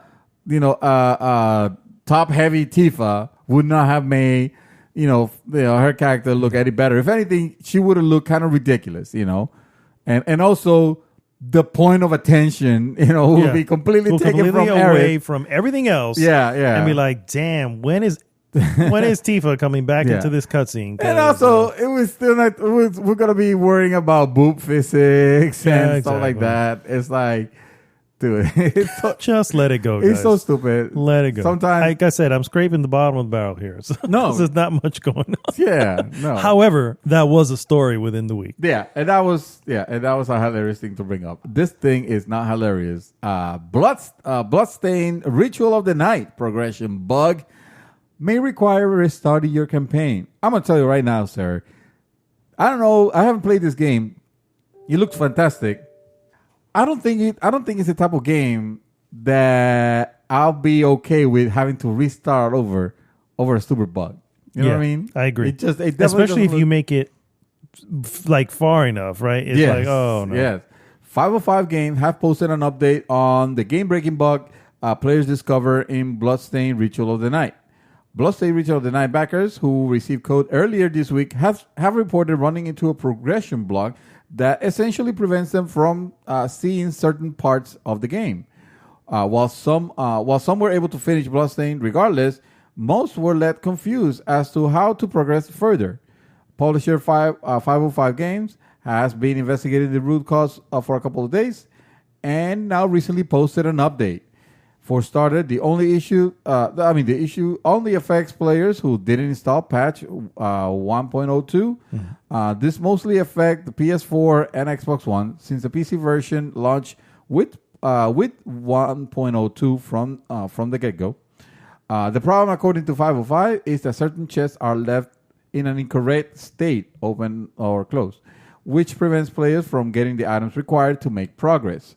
Patch 1.02 fixes this, but those who started their game prior to taking the update may have to restart the run. Wow. This is even more of a problem on Xbox One, which at the time of writing had yet to receive the 1.02 update. And that was as of 16 hours ago, so let's say that was Thursday.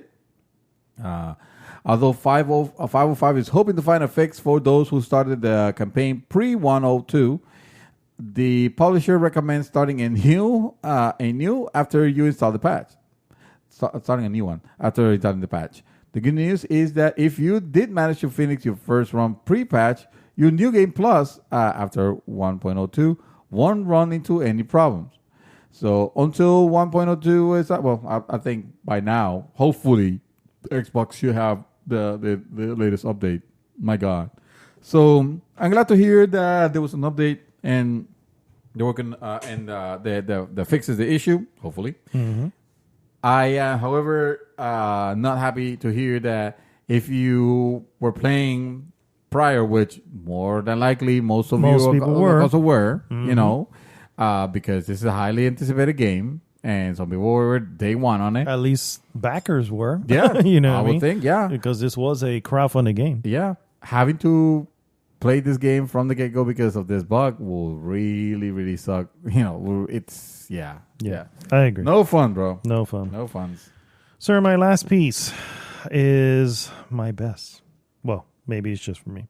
The final Stranger Things 3 trailer brings light to the otherworldly monsters haunting Hawkins, Indiana. And this time, by giving them a voice to declare, quote, "We are going to end you. We're going to end your friends, and we're going to end everyone. Also, I am Groot." End quote. The final trailer reveals that while 11 succeeded in closing the gate at the end of Stranger Things 2, the monsters may have left Hawkins. The monster may have never left Hawkins and are now trapped in the human world. Of course, they're out for blood, and it seems that the goal is to bring about an apocalypse. Furthermore, it looks like one of them has found a new host in the name of Billy, Max's bully older brother. Stranger Things, of course, brings back the full cast and introduces some new ones, and will be out on July 4th. And, sir... exciting news for fans of Stranger Things. I got some exciting news for fans of the MCU. Uh-oh. Yes. Keanu Reeves in the MCU... Nice. The article does not have a question mark, but I still question it. But let's see. I don't know. Kevin Feige confirmed. Oh, well, there you go. Confirms conversations for Marvel films. The MCU may have a lot going for it, but there is a distinct lack of Keanu Reeves in the superhero universe. Thankfully, I know we all need a little bit more of Keanu Reeves in our lives. 100%. Yes. We all need to be breathtaking. Yeah. Thankfully, Marvel Studios president Kevin Feige has given new hope to the prospect of an MCU role for Reeves. In an interview with comicbook.com, Feige indicated that there have been regular talks about Reeves joining the MCU. Based on Feige's comments, it appears to be a question of finding the right time and the right role for Reeves. I thought someone mentioned in the group, and I was like, "Oh yeah, that's possible." Making him become be Adam. Oh yeah, Adam Warlock. Yeah, Adam Warlock. Yeah. I think Adam Warlock's blonde though. Keanu Reeves could be whatever he wants to be. Oh, don't right? get me wrong. He could be whatever he sets his mind to be. All right. He can kick Adam Warlock's ass as well. He could be. You know what? And hey, you know what? Adam Warlock could look like Keanu Reeves. I know, right? Yeah. As far as we're concerned, we're going to change the look yes. to make him look like you know what? Mr. Reeves. The universe of the Guardians? no, the Keanu Reeves movies. John Wick? John Wick. Mm-hmm. That feature has become like crazy. So why not just do a mashup and just have Keanu Reeves be we're not freaking. I'm pretty sure it is not that crazy yet. well, we'll talk about it after you see. No, I'm kidding. We talked to him about almost every film we make. Feige said, I don't know when or even if he'll join the MCU. But we very, very much want to figure out the right way to do it. Comicbook.com also noted that Feige drew a comparison to, and I'm going to mispronounce this last name, Jake Gyllenhaal? Jake Gyllenhaal. Gyllenhaal, thank you. Who was approached for a number of different MCU roles before finally... he's playing Mysterio. Yes. Yeah. Signing in to play Mysterio for the upcoming Spider-Man Far From Home. Yeah, that's right. Mm-hmm. Current unconfirmed rumors suggest that we might see Reeves join the MCU sooner rather than later, with a possible role in the Eternals, along with Angelina Jolie, Kumail Nanjiani. I'm sorry. Help me here. Name? Kumail Nanjiani. Nanjiani. Okay. Do you know that person? I'm pretty sure I know him by face. And Richard Madden. And I've heard his name. But Marvel Studios will be shedding more light on its upcoming movie slate late in the summer. So hopefully we'll learn more about Reeves' possible MCU debut by then. So... It's happening. It's happening. You think it's happening? Wick. Yeah. John Wick is going to be in... in the MCU. Oh yeah. That's he's from The Big Sick. The Big Sick, yeah. Yes. Yeah, I like that dude.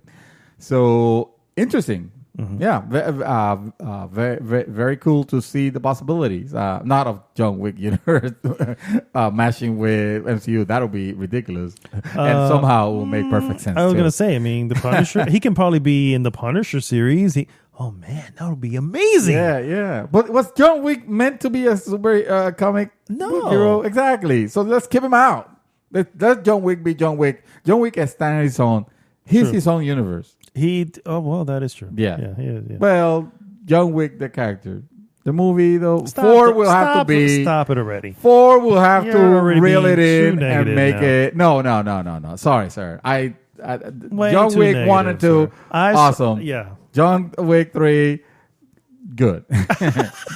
Not great. Good is still better than not good. Yeah, that's like saying... So, I still stand by... Iron Man 3 was better than Iron Man 2.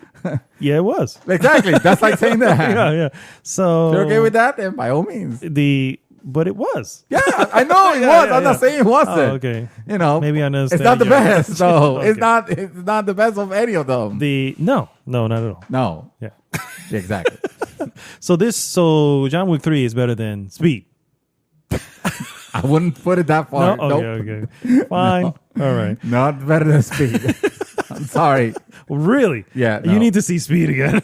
Listen. That's 1994, my friend. You need to see that shit again. For 1994 movie, that was amazing. Now I'm positive that we are not. No.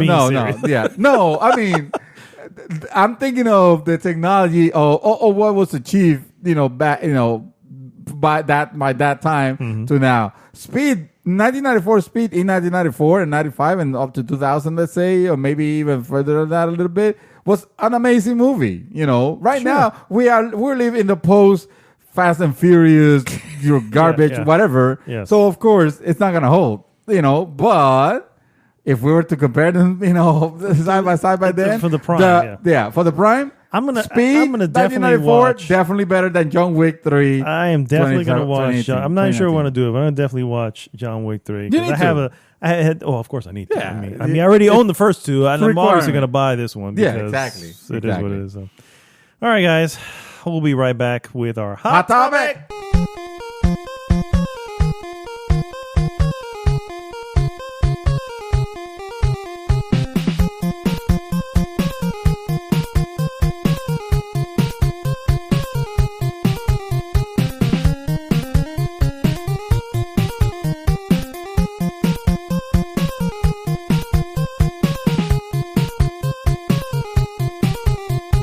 All right, guys, we are back, and it is time for our hot topic of the week. Hot topic of the week.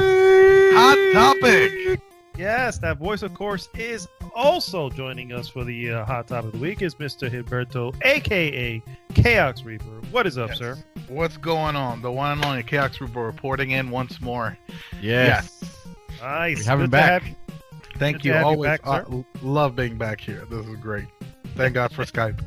Yes. Thank God for Skype. Yes. El Santo Skype. Yes. Santo Skype. Holy Yes. mother of Skype. Real quick, before we actually get into our hot topic of the week, Mr. Gilberto, if you want to tell us what you have been up to recently. Yeah, so just real quick, because I know we're about to head to a hot topic. So I've been doing the same thing, just playing some Apex and some Overwatch, even though the events are over, but, you know, whatever. Gotta keep I yourself watched. sharp. Yeah, of course. We'll get into that later. Anyway, I watched the movie. Oh, I finally got around to watch Venom. Pulp Fiction. Yes. You finally watched Pulp Fiction. Jesus Christ. Are you saying you watched Pulp Fiction, Dream, or? No, I'm asking you. Of course not. Mind you, you're the one that brought it up.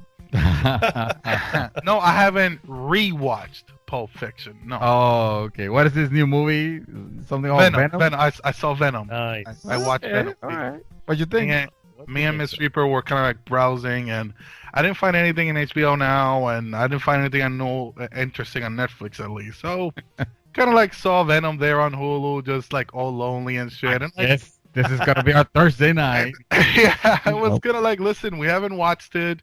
Let's give it a shot, and it's okay. It's not great. It's not outstanding in any way. It's okay. It literally fits the description of it's alright. It's alright. Yeah. It's alright. I'm glad I didn't go to the movies to see it. It's not worth that much. Nope. I dare say it's worth a rental, but at this point it's free on Hulu. So what? Yeah, I did not care much about the symbiote. The Oh, symbiote. please don't say that. Please don't say that. Now, now, okay. Venom looked good. He Still looked not good. great, Yeah, he but he acted looked stupid. good. Yeah. His lines were confusing at times. Lame at others. Like, oh, I know everything about you, and instead of like, oh, who's Annie? Like, you're in his head.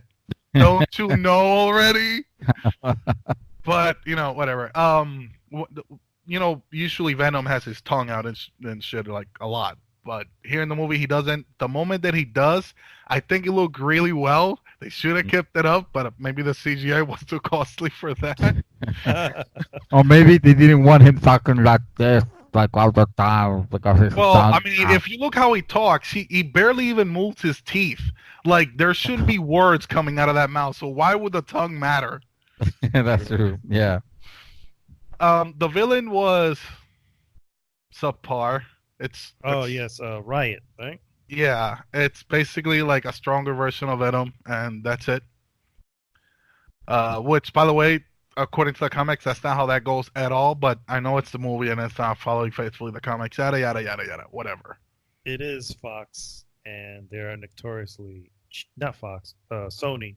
They're notoriously cheap with some of these movies sometimes. Yeah. Yeah, it should have been much better, but Tom Hardy did, I guess, the best that he could. I guess. I I'd don't say know. he was probably the best part of it. Yeah, I agree. It was that's okay. not saying much. Yeah, I was gonna say it's not saying much. Well, we but yeah. can't I'm say here much about thinking Venom. his performance was, I mean, at the beginning he looks very sort of kind of real when he's kind of like freaking out, but I mean, come on, if you have some kind of parasite or symbiote, because they keep calling it parasite in the movie, I don't know, would you be a little bit more scared? He was kind of like meh about it. He was. Yeah. You're like, yeah. There it is. This But, whole yeah. alien creature, basically the most horrifying looking nightmare and he was acting like, "Oh well, I guess." Say that. I say a little cool as shit. I mean, although true, Yeah, if he I look does. at my reflection and saw that in the mirror, like what in Exactly. that? Exactly. Yeah. Especially not having a concept of what Venom is, Yeah, right. Like you don't even know what he is, and he like. Have you never seen Aliens, man? Like Yeah. anything goes into you, it might pop out of your chest, Yeah. which it did, but it just didn't kill him. True. But yeah, the action was okay. I would have. I don't know. It was okay. That was it. There's not much to say about the movie because everything that you think about, it's like, yeah, it looked good for like about 10, 15 seconds, and it was like, meh. And then it just got overdone after a while. Yep. Yeah. So that's about us. I give it a 5. It was an average movie. Wow, that's. I will agree with that you score. get. I'll be down. I'll be down with that. I don't know. 5 out of 10. Yeah. Yeah, me too. So. All right. Well, let's do it, guys. We're going to get into our hot topic. Hot topic of the week, guys, is we are looking and counting down our very own, individually, of course, right. most anticipated games for the remainder of 2019. As you know, E3 just happened, so a lot of the games that have new release dates that are falling in the second half of 2019 have been announced, and we have our own list. So I guess I'll just throw it to you guys. Who wants to start off with? I'll go first. I don't mind. Go ahead, hit it. All right. So I looked through the list, and the first, I think it was like the first 2 entries actually. Are we going through the whole list in one go? Just Might as well. Yeah, why not? Okay. So Apex Season 2, Season 1 ended a couple of weeks ago. I managed to max out the level, so I got like all the skins, and I did buy the battle pass, so I got like all the skins. Did all the cool okay? stuff. Wow, Yeah, nice. okay. Nice. Wow. Yeah, man. Congrats, I think Apex it's a game that deserves it. bro. Yeah, I agree. Again, my only complaint about that game is that you don't get any more loot boxes after level 100. Well, it's okay because they're actually called surprise mechanics. Oh God, listen, I haven't watched that video yet, but I read that title. I was like, please don't tell me they're calling it that now. Evidently, in the court of law, guys, it is called a surprise mechanic. It's a surprise mechanic. Surprise! Oh, man, it's a gambling mechanic. We Surprise took it exactly. mechanic. Yeah, Jeez, that's what it should be called. Surprise! We took your money. Yeah. Okay. So since they don't award you any more surprise mechanics, but they do. I've noticed. I can feel the scorn in his surprise mechanic. Yeah. It's like, he sounded like Venom. Yeah. Okay. They do. As far as I have seen, that I've experienced, they still give you the points to buy more legends. Okay. Like those points The so points to far go. haven't stopped. Okay, that's good because.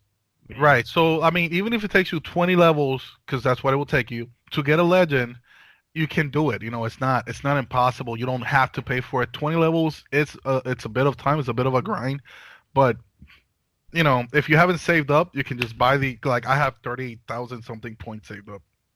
Nice. And if I'm not mistaken, it's 12,000 per legend. So I have almost 3 legends already saved up there in points. So I'm looking forward to that. I know they're releasing a new character as soon as season 2 starts, and I'm hoping that the skins in this new season, even though the last ones were pretty cool, they're better. So that's my first entry. My second one is Final Fantasy XIV Shadowbringers, which I already spoke at length about it. Oh yeah. Nice. You know when's that getting released? July At the end of 2nd. July, yeah. Oh, Yeah, it's the beginning of July. This is literally the beginning of the second half. There's 2 things are dropping right then and there. Wow. Mind you, Shadowbringers, technically I'll play it in the first half of this year because in 7 days I can play it because I have it pre-ordered. Oh, okay. So you Oh, can play right. it 7 days It's the early sooner. version. I can play it, I think it's like 4 days because it's the 28th. So how much PTO have you saved already for this? None. I can't. Which, by the way, I have news. Oh? Since you mentioned this, I have news. I can't PTO because first of all, what I get paid in PTO is garbage. Second, because we are hopefully by the end of this year, I will be in Riverview, Florida. Oh Yes, yes, we're gonna be nice. closer. Yes, Right. Miss Reaper Closer. is heading out in mid-July, Awesome. and yes, so yeah, Yeah, how yeah. much We're closer very we? excited At to hear some that. point, you're gonna have to set up a table for three. Yes. Right. I'm already loving it. Yeah. Okay, okay. So next one is Wolfenstein Youngblood. Okay, Nice. my history with Wolfenstein is not great, but I do like the game. I love the story of the first one, but I didn't finish it because it glitched. I have to restart the whole game. Oh, that wow. sucks. Okay. Okay, Yeah. that's why I haven't. And That's I'm pretty certain I was close to the end, which Oh. only makes it so much worse. yeah. I can't even. I can't. I can't disagree with you letting it go. That's yeah. okay because MacDuck can't even finish the second one because because he can't even. There's not. I There's can't not even. Listen, this is not even the first time this happened. The first time this happened to me with this game where you had this virus and you can like morph weapons. You basically Venom, but with a Oh my God! Prototype. No, not Prototype, prototype. Prototype, yes, prototype. Yeah. Prototype 2. There you go. Prototype 2 did the same thing. At the end of the game, it glitched and it didn't give me any more objectives. Wow. So I never finished Prototype 2. That's messed up. That happened to me with Batman Arkham Knight. Really? To the literal end, Oh, God, and that's I painful. I could not finish it because I couldn't because it was asking me to do at least 7. I think it was like 7 of the Riddler Gorilla things. Yeah. trophies? really things. I think, or it was some sort of thing that I needed to complete at least 7 of them, and I had done all of them, which I think it was 15, but the system was not recognizing at all Oh, that. God. And Okay. I glitched out. I had to watch the the ending on YouTube. So my next entry is Monster Hunter World Iceborne, which is the DLC. I think it comes out in Nice. September. Very hyped for this. Currently, I just recently uninstalled Monster Hunter because I had to make space for something else for an update, which only required like 2 megabytes, and there was like 10 gigs left. But Yeah. PlayStation, it's like now you don't have enough space. Yeah, no. I know. So only temporary, it's not installed. It will definitely be installed again. And then you need to make space for Iceborne. Yes. Okay. Next one up. Oh, well, I guess I'll leave it at that. Next one up is Call of Duty Modern Warfare, which I'm not exactly over my head about. I'm just, I hope they bring it back to what that Call of Duty 4, that story, how it was. Like, Mad Dog played it recently, so, that. I want that kind of feeling again. I've been waiting for that feeling again in a Call of Duty game for the longest, which, again, it's a tall order. It probably won't happen, but the hope is there. They did Michael, did you finish Call of Modern Warfare? The remake, actually, I did not.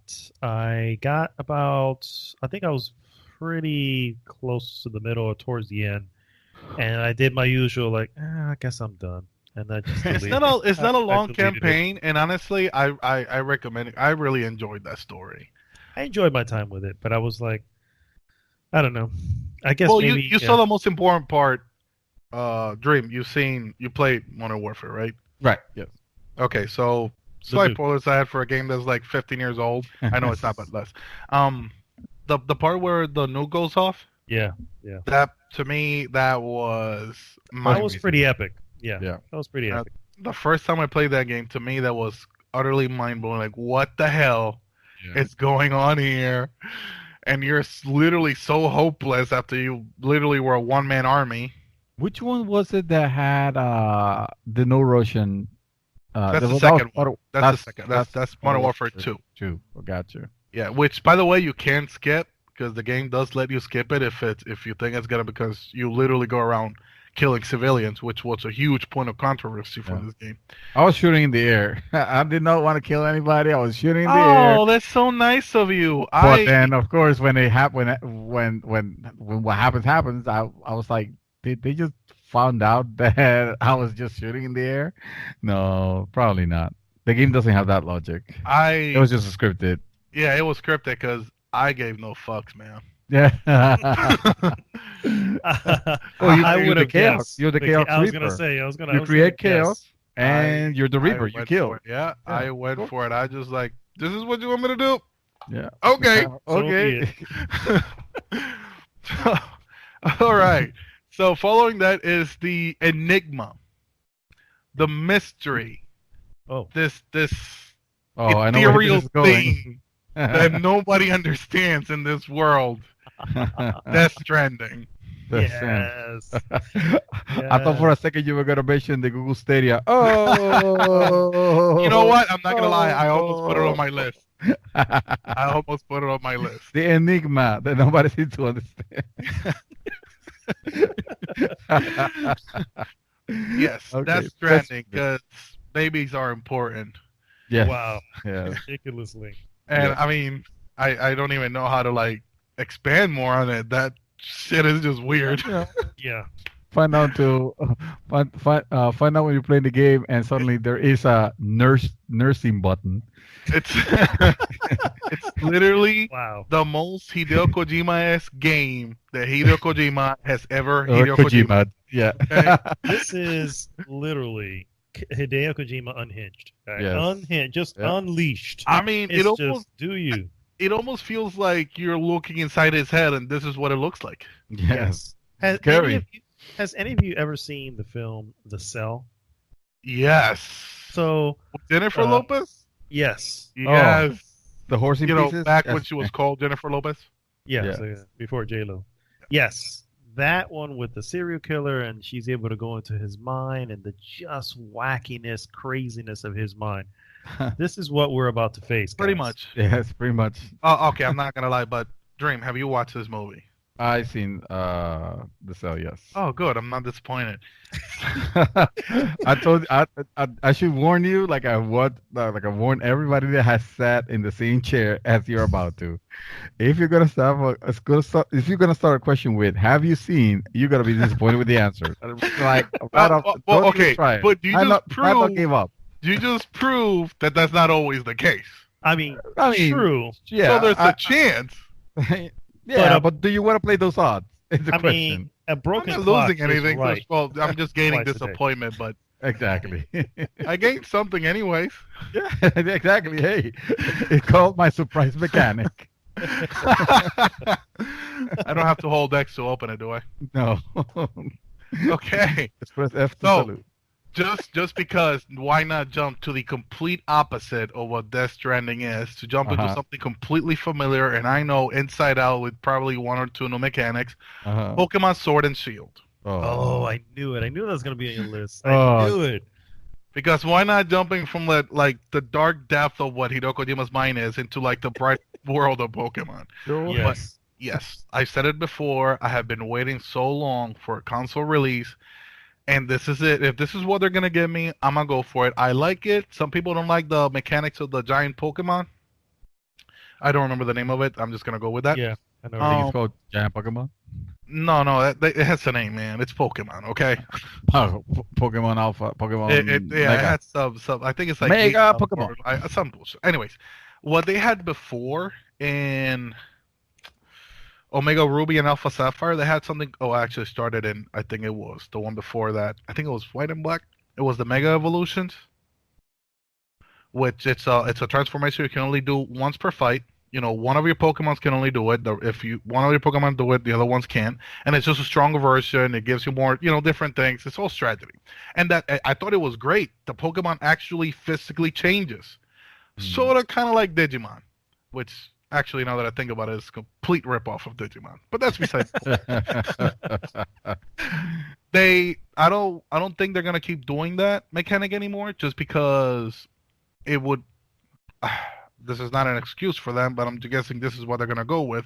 It possibly is way too much work to keep coming up with Mega Evolutions. Again, I think that's kind of weak. Sure, Pokemon be too much work. The design of Pokemon, you mean? well, because For once, I'm not being sarcastic. you have to. I mean, for that you have to create a new model. You have to, come up with new skills for that Mega Evolution, and It's called Dynamax, for the record. oh, there you go, Dynamax. Dynamax. So obviously, if you just make a mechanic where the Pokemon just gets bigger, then every Pokemon can do it. And you know what I'm saying? So Yeah. I can sort of understand, but I still think it's weak. Yeah. It's also just last 3 turns, if I'm not mistaken. So it's Really? not a. Yeah, I mean, with some of the like stadium battles, I think it may be the whole thing. But when you use that in regular usage, it only lasts a certain amount of time. All right, that'll add more to the To the strategy. strategy of it. But yeah, okay. Moving on. Doom Eternal, because again, I could just Thank keep jumping goodness. from Oh my darkness God. to light to darkness. I was scared that you were not gonna mention Doom Eternal. Why? I went in order of the dates they had it, Yeah. and I don't think Doom Eternal had one, and they're like at the bottom. I think they're November. They are. 22nd. Okay.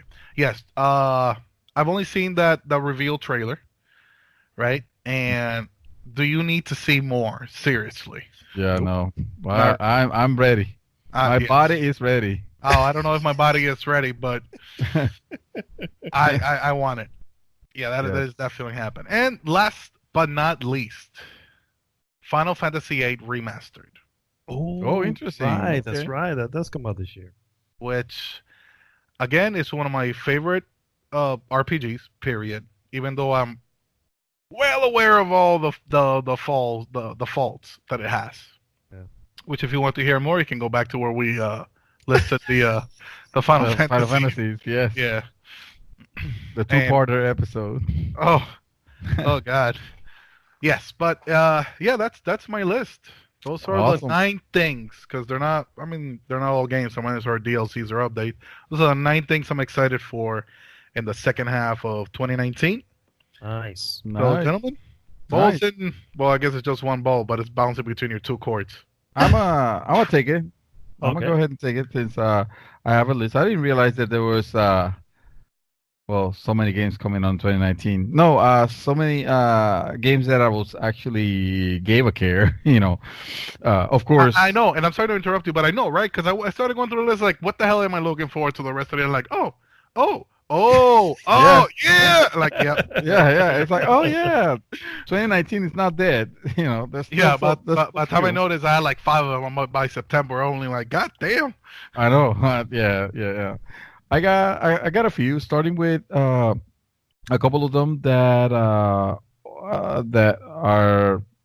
releasing very close, or actually one of them already released. But I'm gonna say that it hasn't yet because it recently had an issue with a patch, pre-patch that corrupted your save, and then you couldn't continue. Bloodstained Ritual of the Night. Is being released. It's out on PC right now. I believe it releases on Switch June the 25th. And Xbox and PlayStation as well, obviously. I'm interested in that game, but I want to make sure that any bugs are ironed out before I jump into it. So I think I'm going to wait because in the meantime, I'm going to be playing Judgment on PS4, which for those who don't know, Judgment is kind of like a spin-off of the Yakuza series of games. And the Yakuza series of games is a game that I particularly enjoy a lot, but I would not try to push on anybody like, oh my God, you need to play this. Yes, I will say it once. Hey, the stories on these games are no joke. If you want great stories, like something that you want to that you care about, that you want to know what's next, that you almost wish there was an HBO or a Netflix series or something like that of it, or an Amazon Prime series of it. The stories from that games are that good. The pacing of it. But in the meantime, if at some point things are getting a little bit too heavy and you're gonna want to unwind and play some Virtual Fighter or play some other Sega arcade classics, you can just unwind and do that, or you can visit the hostess bar, so you can do crazy stuff like that. Listen, live the life of a Yakuza. I own a Yakuza game. Oh yeah, that's right. We actually Thank you for remembering, Dream, because you weren't there Yes. when it was given to me. But Magda was like, "Oh, really?" yes, it was Even though it was for your him. birthday, and I was I think I was on vacation. Because you kind of Yeah, I'm sort of sorry. forgot that you had a cruise planned. Yeah, I forgot. Yeah, Because that's something people forget, clearly. Yeah, I mean, it happens, right? Apparently. Yeah. It's still in its shrink wrap. It's on my backlog. Which one was that? That's Kiwami. Oh, Yakuza Kiwami. Okay. Oh, that's good because it's basically it is. It's the Yakuza first one, right? It's the first one. Right. Yeah. Which yeah, honestly, exactly. it's the best place to start since Exactly. I've never played any of them. Yeah, totally. So anyway, going to Judgment, I'd like, since I'm a big fan of the Yakuza games, Judgment is right up there because it's basically a very similar type of game, except that you are supposed to be this ex-lawyer and you do a lot of detective work unfortunately, it takes place on the exact same city as all the Yakuza games. Which Is that a bad thing? Well, in the sense, it's bad in the sense that it's a location that you already know. Like I already know where every store is. Okay. So the sense of wonderment is kind of like lost. I mean, yes, depending. it doesn't exist. No, well, it does. That's the thing. They call it something different. But I was telling another during the pre-recording that the area, the place is based on a real location in Japan. Right, I've heard that. Yeah, and they call it something else, but it also rhymes with ocho. I don't know. I mean, there's a lot of things that probably rhyme with ocho. Yeah. So the setting is it's cool in the sense that all the games play in a different time period. So obviously, like Kiwami will take place in the early maybe no, probably the 90s. I don't remember, but the so wait, that's dial up. Yes. Oh God. Yeah. And the previous one, Yakuza 0, took place in the 80s, and he had all those. Yeah, and he had exactly. He had all the 80s thing, like you see, like the 80s Toyotas, and oh my God. Oh wow.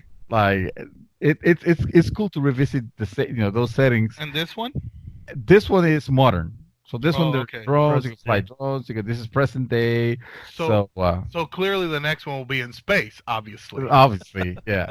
No, it's gonna be a space station.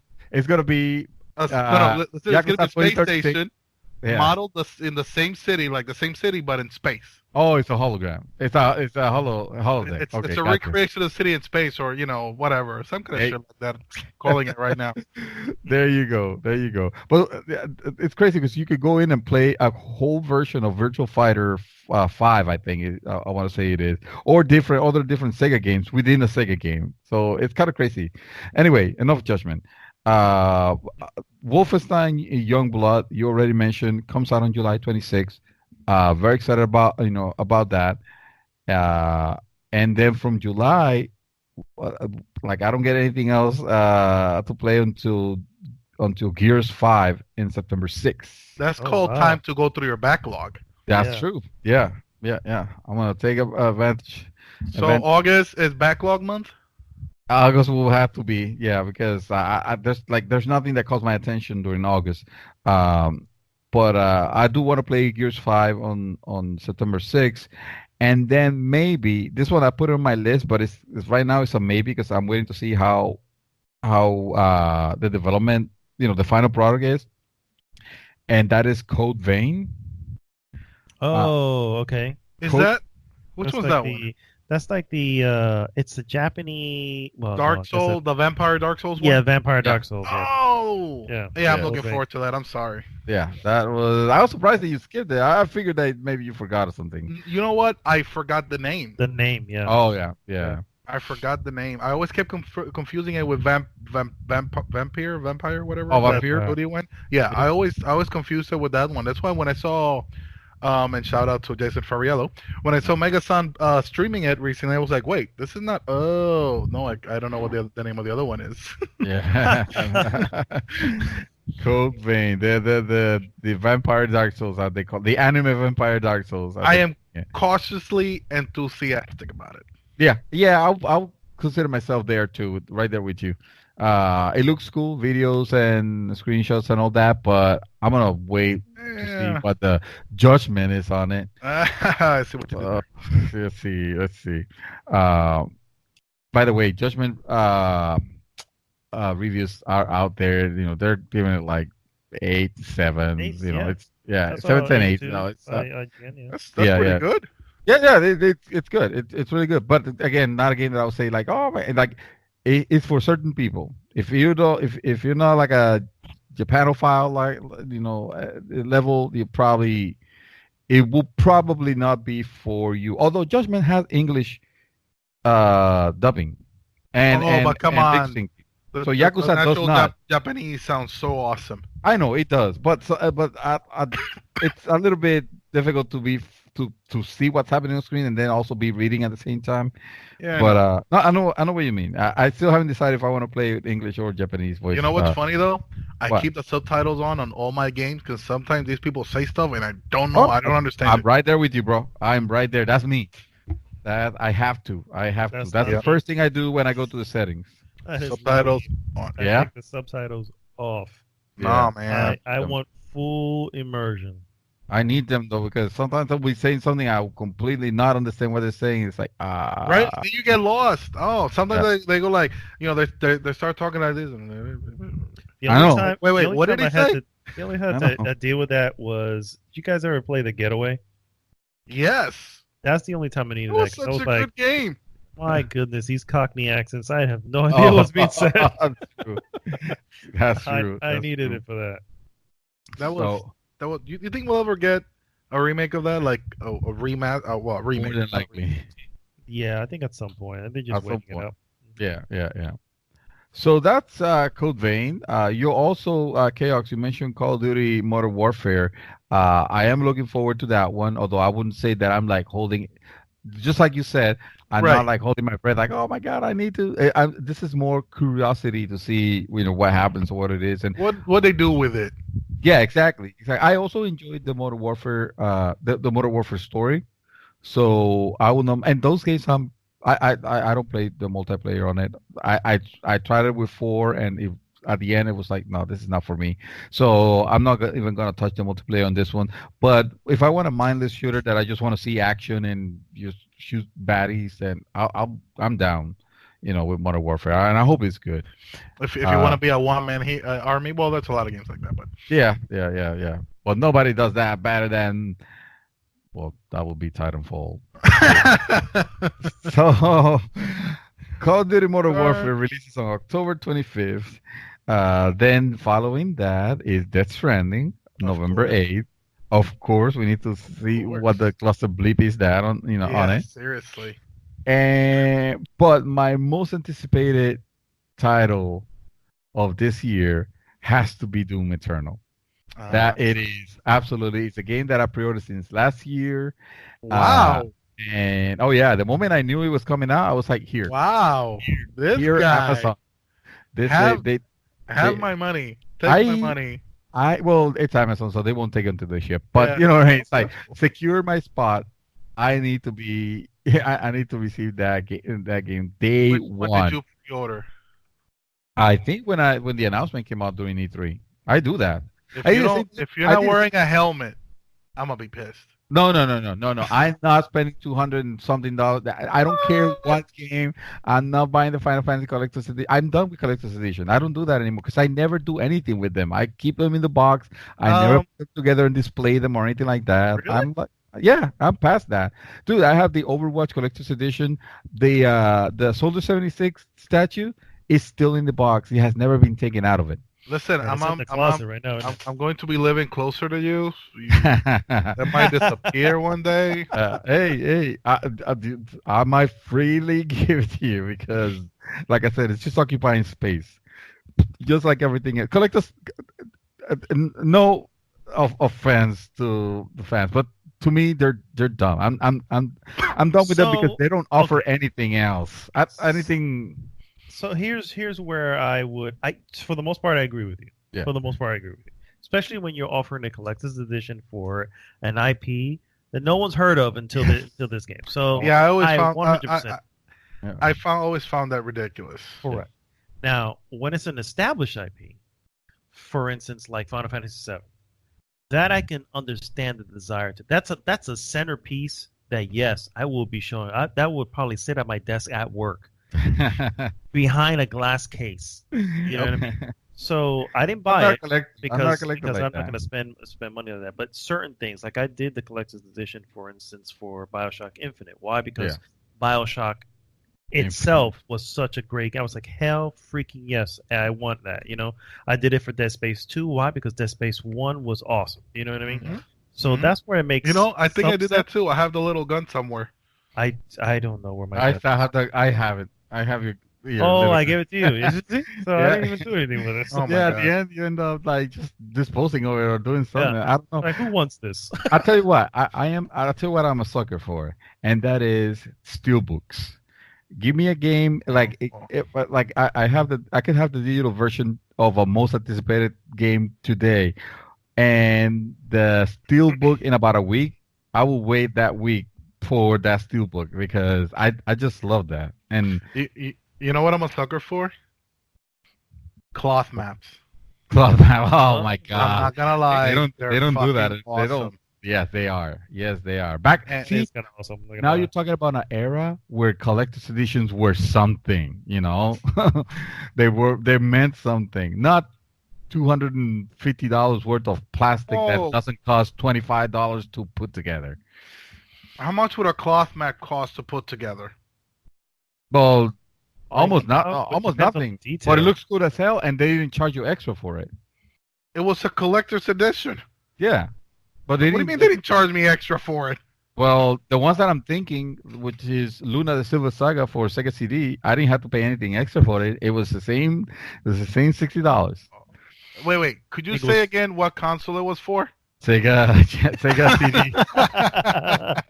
Like I said, this was when you were a baby. Okay, no. Okay, my first cloth map that I got was Dragon Age Origins Collector's Edition. Oh, God. Was the only one in that was it GameStop at that point, or was it still like Babbage's or whatever the hell it was? Yeah. EB boutique. I've gone to all of those. Anyways, and that cloth mat, it looks so legit. Like the corners are frayed, and there's like blood splatter, a couple of blood drops on it, and it looks amazing. Love that thing. Mention, Dragon Age Origin, best RPG of all time. Yeah. Listen, I don't know about all time, but it's definitely up there. It's definitely up there. Yes. Definitely up there. And of course, shout out to the Google Stadia Founders Edition, which I did put money on a pre-order. They don't charge until it ships. What does it bring? I need to see this. I need to experience. One of us has to. Okay, first of all, how much does it cost? It's not gonna be. That's $130, right? It's like $130 for it. And really? It's not bad. Yeah, it's not bad. And you get basically you're getting the controller, which you don't necessarily need it, but because you can hook up whatever controller to, I guess, your PC or whatever. But you get the 4K Chromecast, which I do want. I do legitimately want that. But I decided that I'll wait until it gets, until that get released. And I don't know. It's a collector's edition, just like you said. The controller is purple. It's cool. It's really? Like blue. That's perfect. That's perfect, because that way I can convince my wife that I need to get this. She loves purple. Yes. Nice. Yes. Nice. And back to you, Mad Dog. Now the ball is exclusively on your court.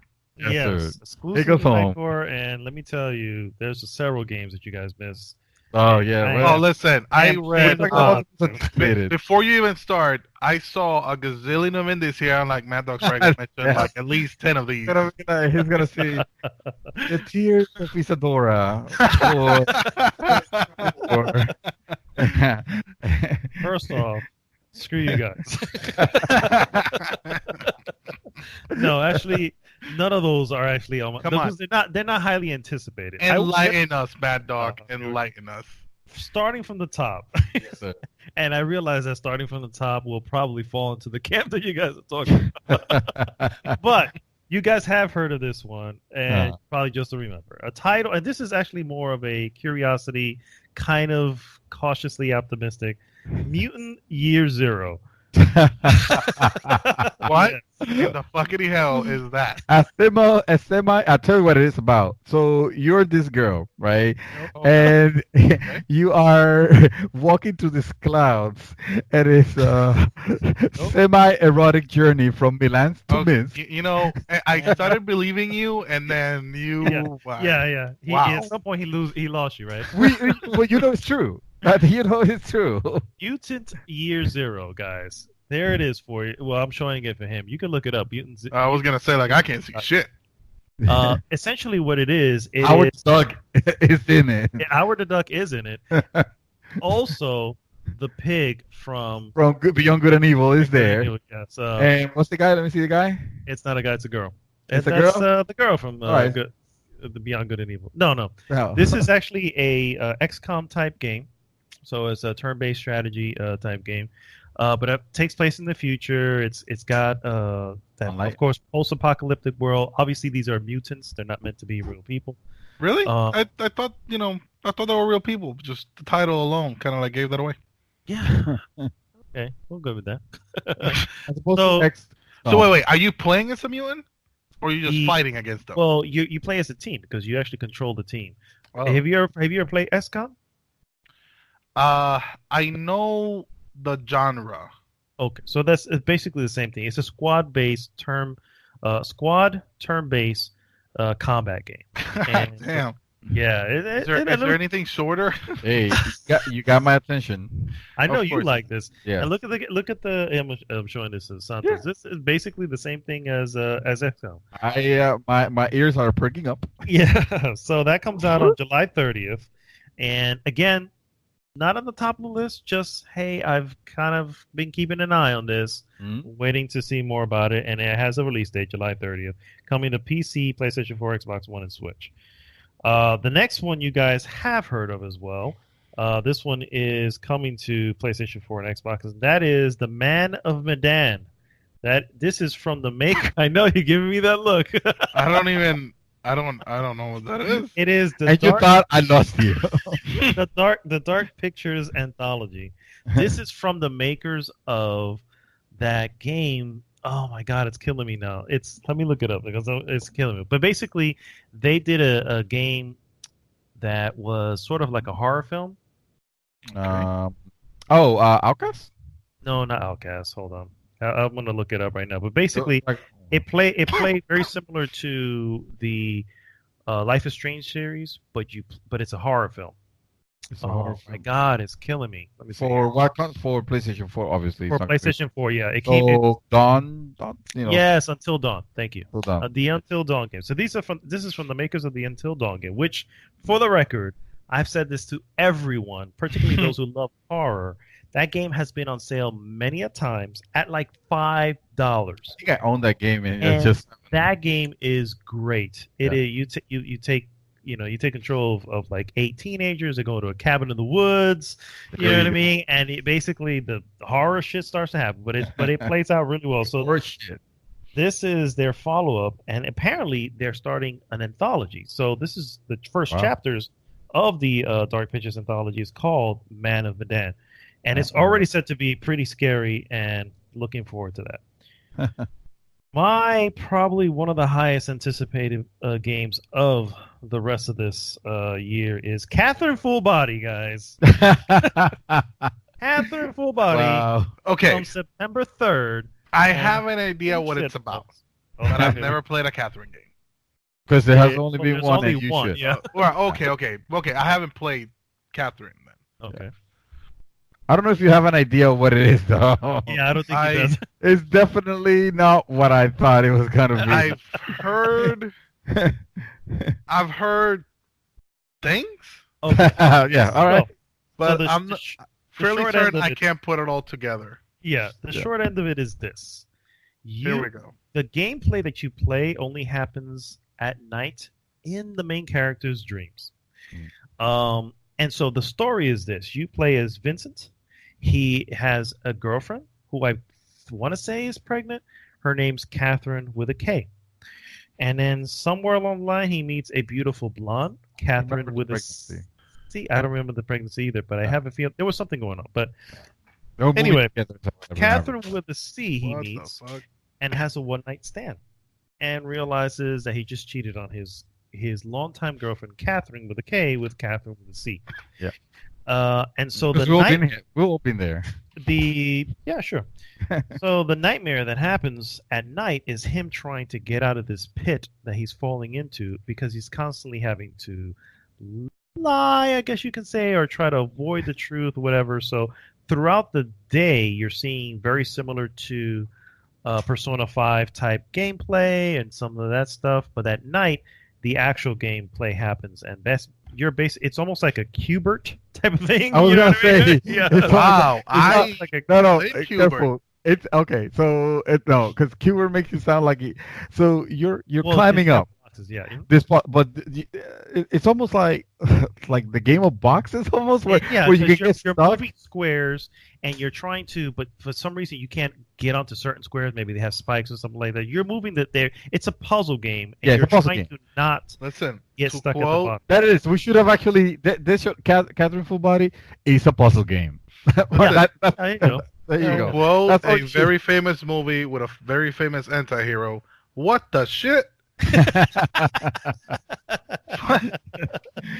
Let me tell it's you. a puzzle game. It's a puzzle. No, listen. And when you as hear- soon as when you you hear us say- mention Persona 5 gameplay stuff, No, I'm out. no. Listen, That's during the day. yeah, that's fine. That's like It's saying not- like so during the day in Persona you go to class and shit. Yeah, no. listen. No. Take all that shit back. Take all that shit out. Just think of it this way. Do you like puzzle games? Yeah, sure. Then I'll you'll give it- like this one. Don't Yeah. worry, you'll like this one. That's it. The daytime stuff lasts maybe a few minutes because it's usually cutscenes and stuff. It that be you very have to throughout the interesting. day. It's not Persona. Yeah, the it's Persona a 5. very It's good. actually- It's a very good It's story. actually very interesting. It's a good story. So Absolutely. And this it's a is first half. a, shall we call it remake? I guess a remake because it came out on PlayStation 3, and It's this is a including. Master. I mean, the thing with it is that they add kind of like They added the the first game character they plan to do. They added a new character. So there's and there's the story another- elements. there's another character. No, there's another character. Is Rin. Her name's Rin. I was gonna say there's another Catherine. She starts with a Q. You know what? That's a missed opportunity. They should have actually. Honestly, I mean, What were they thinking? There is so there should have is talked to me first. so there is and obviously introduces a whole new like Level gameplay. yeah. So the story is gonna be longer and Listen, if he has a one night stand with Ren, then this dude's just an asshole. Yeah, I mean, none of us can disagree with that. yeah. But it's just the guy- trying. Now- Oh, by the way, the other thing is if you don't survive the nightmare, you die. Yeah, you die. So you have to get out of the nightmare. So you have to survive the nightmare and get to the top, which is a door that exits the nightmare. And the funny thing, he's dressed in just boxer shorts throughout the level that he's trying to climb up, which is pretty hilarious. And you get the best game over screen. It doesn't tell you game over. It tells you love is over. Oh my god. I don't know if it's the best Which is game worse- over screen, but Which is worse than death. Apparently. Not love, you wish you were dead. all right. Moving on, Catherine Full Body, one of my most highly anticipated. Are you getting the collector's edition with the with the body pillow? I was gonna say, does it bring like a life-size doll of Catherine, whichever No, one? it has a body pillow. Wow. It has like red Wow. hearts and shit on it. Pictures of the Really? body pillow, please. You need to. Really? No, I'm not doing that. Listen, if this you is- go to dinner with this thing, I want pictures. This is now talking about. This is not a useless collector's edition because you can I sleep with it. dare you to Yeah. go to the movie theater with that pillow. I'm doing the digital edition. High money will have to be involved. As far as I'm going. guys. That's okay. If you buy the digital, I'll buy you the freaking doll. That's fine. That's fine. I am not going anywhere with it. No, what if we make a bet? Come on, what if we make a bet? What if we make like a challenge? No? No, not at all. Not good at betting. Let's not. Yeah. This is true. My next one actually has been mentioned already. September 6th comes out Monster Hunter World Iceborne DLC Xbox One and PlayStation 4. And yes, I'm very excited for that because Yes. love me some Monster Hunter. Like Can't wait to see Mad Dog back in Monster Hunter. Monster Hunter Likewise, is a great game. Likewise. Listen, if you guys ever want to jump in again and hunt some stuff, I'll reinstall that shit at a drop of a hat. Okay. Like massive space. I'm right where you're at, Gil. I just have enough space for whatever the operating system needs. You know what I mean? I really need to invest into an external hard drive or something. No, I just need to dump some shit at this point. You know what? You know what I need to do? I need to finish Red Dead Redemption and free up 105, 106 gigabytes. 5 gigs. Hell yeah. There you go. My next one comes out September 20th, and it's kind of a little of a surprise one. Legend of Zelda: Link's Awakening.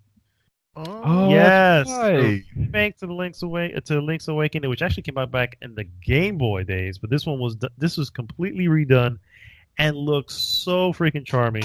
Absolutely. I need that one in my life. Yep. I need to be there. I will take that before Breath of the Wild. I don't believe it. Actually, I will ask you, do you please play Breath of the Wild before you run Judgment? You will be pleasantly surprised. You're probably wrong, but that's fine. Breath of the Wild, it's a master game. It's one of them games that you can't miss. Well, I missed it. Just like well, you do have a Switch, right? Yeah. No, I mean I didn't play the original one. Breath of the Wild? No. You didn't play Breath of the Wild? What's the point of it? Okay, first and foremost, no, I haven't played Breath of the Wild. Second, it's my wife's Switch, but there you go. Well, there you go. Third, I haven't played Link's Awakening. I never played either because I didn't actually own the Game Boy. I did. I had a friend who had a Game Boy, and I played a little bit of it, like just to try it out. I was like, "This is cool," but I never got a chance to play it. Yeah, I never owned the game. Yeah, and to see, I mean, have you seen the gameplay of how just freaking amazing the art style that they went with on this? I didn't see the gameplay, but I saw the intro like side by side. That was so awesome to watch. Because I didn't play the game, but I remember seeing that because I had friends who owned the game, so I've seen the cutscene in the beginning. I thought that was awesome. I thought that was amazing. Yeah, it looks really, really amazing. So I'm very interested in that one. I don't know if I'm going to do Breath of the Wild, but I'm very interested in that one. Missing Breath of the Wild, it's equal to missing Mario Odyssey. Sir, you haven't watched Pulp Fiction. Okay, but I don't care about movies. You care about video games. You do care about movies. No, not really.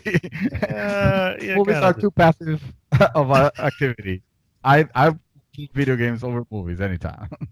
Fair but enough. that's just in that case. Well, that's you not have just to play you, Witcher 3. So there you go. And that 100%. And I'm not saying I'm not gonna. You're probably gonna play The Witcher 3 just about as much that you're going to watch Pulp Fiction. Sir, I have played Witcher 3.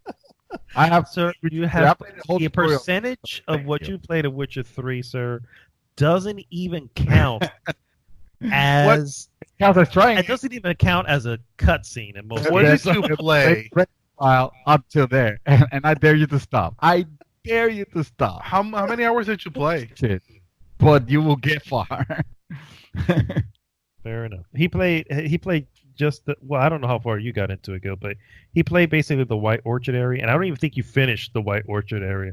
That's the beginning area? And that's stop there. That's White Orchard. Okay. Dream. That's the beginning. Dream, you got as far as I did. That is and also I don't count it as playing it. There you go. I have it, and that's your problem. Oh, okay. Moving on. Could you repeat that again? Because I'm not gonna lie, you cut out there a little bit.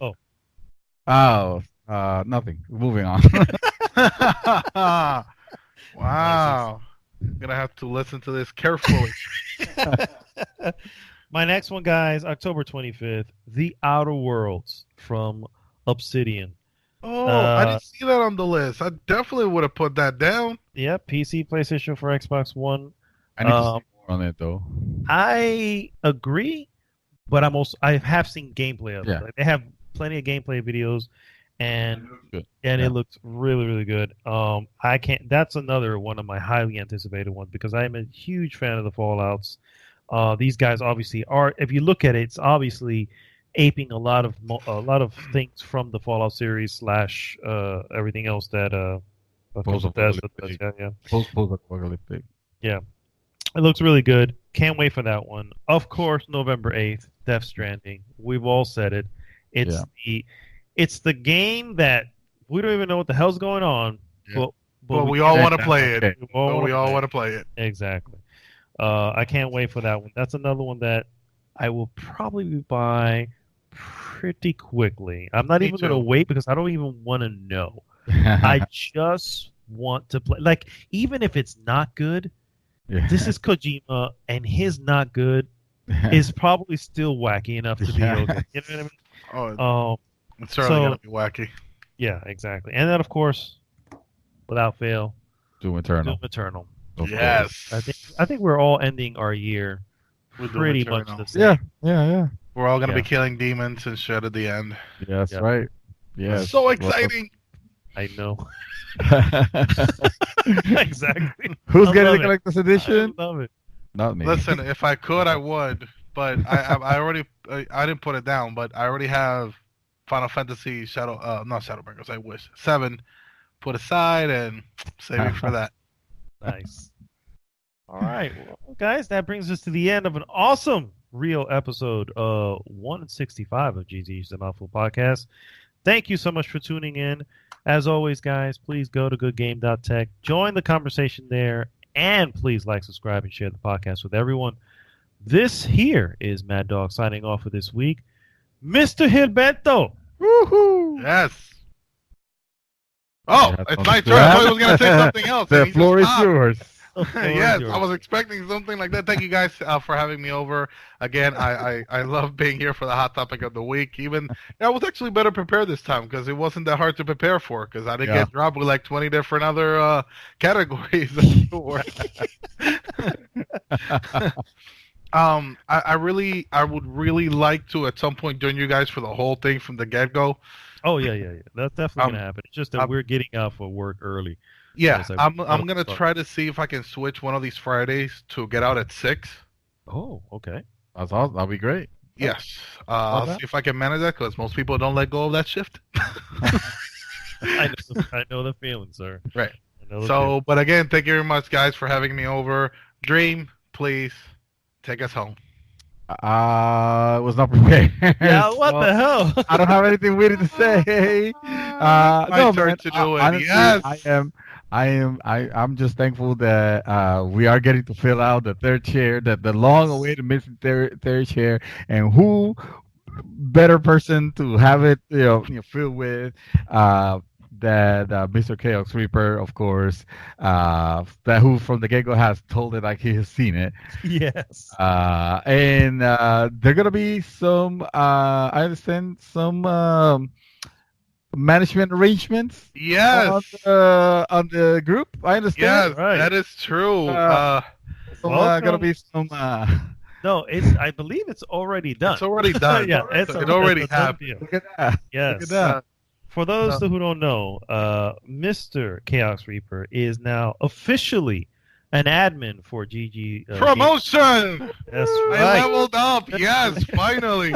Yes. This actually, to be fair, come at the suggestion of our family member and beloved Chakra, who couldn't be here with us today, but I have it on high authority that he is very excited about the opportunity to tell you to have you be the administrator. Of course, Chakra's not going anywhere. Chakra's there on the group. That's all. He's playing. He's already under threat. He's they're expecting a baby already, so that's not true, but oh my god, please. Yeah. Wow, man. I was like, what the hell? I was gonna say I haven't heard this, but hey, congrats, Chakra. Was I not supposed to share this? My bad. No, I'm kidding. But yeah, we're definitely very excited to have you, Chaos, as part of the group, and hopefully now that you're gonna live a little bit closer, we can visit you. Oh hell yeah! Listen, I'm gonna have. Hopefully, I will have a backyard. Oh, nice. 4th of July celebration. a hero? Wait, don't, no. Let's not get too excited. That's way too quick. Let me move my shit first. I haven't even finished packing. But no, I want to say I really want to give a shout out to Chakra, and I want to thank him very much for, as he so eloquently put it, he passed on the torch to me to be admin in his place, and I thank you for the honor. I really love this group. I'm very into like everything that you guys do.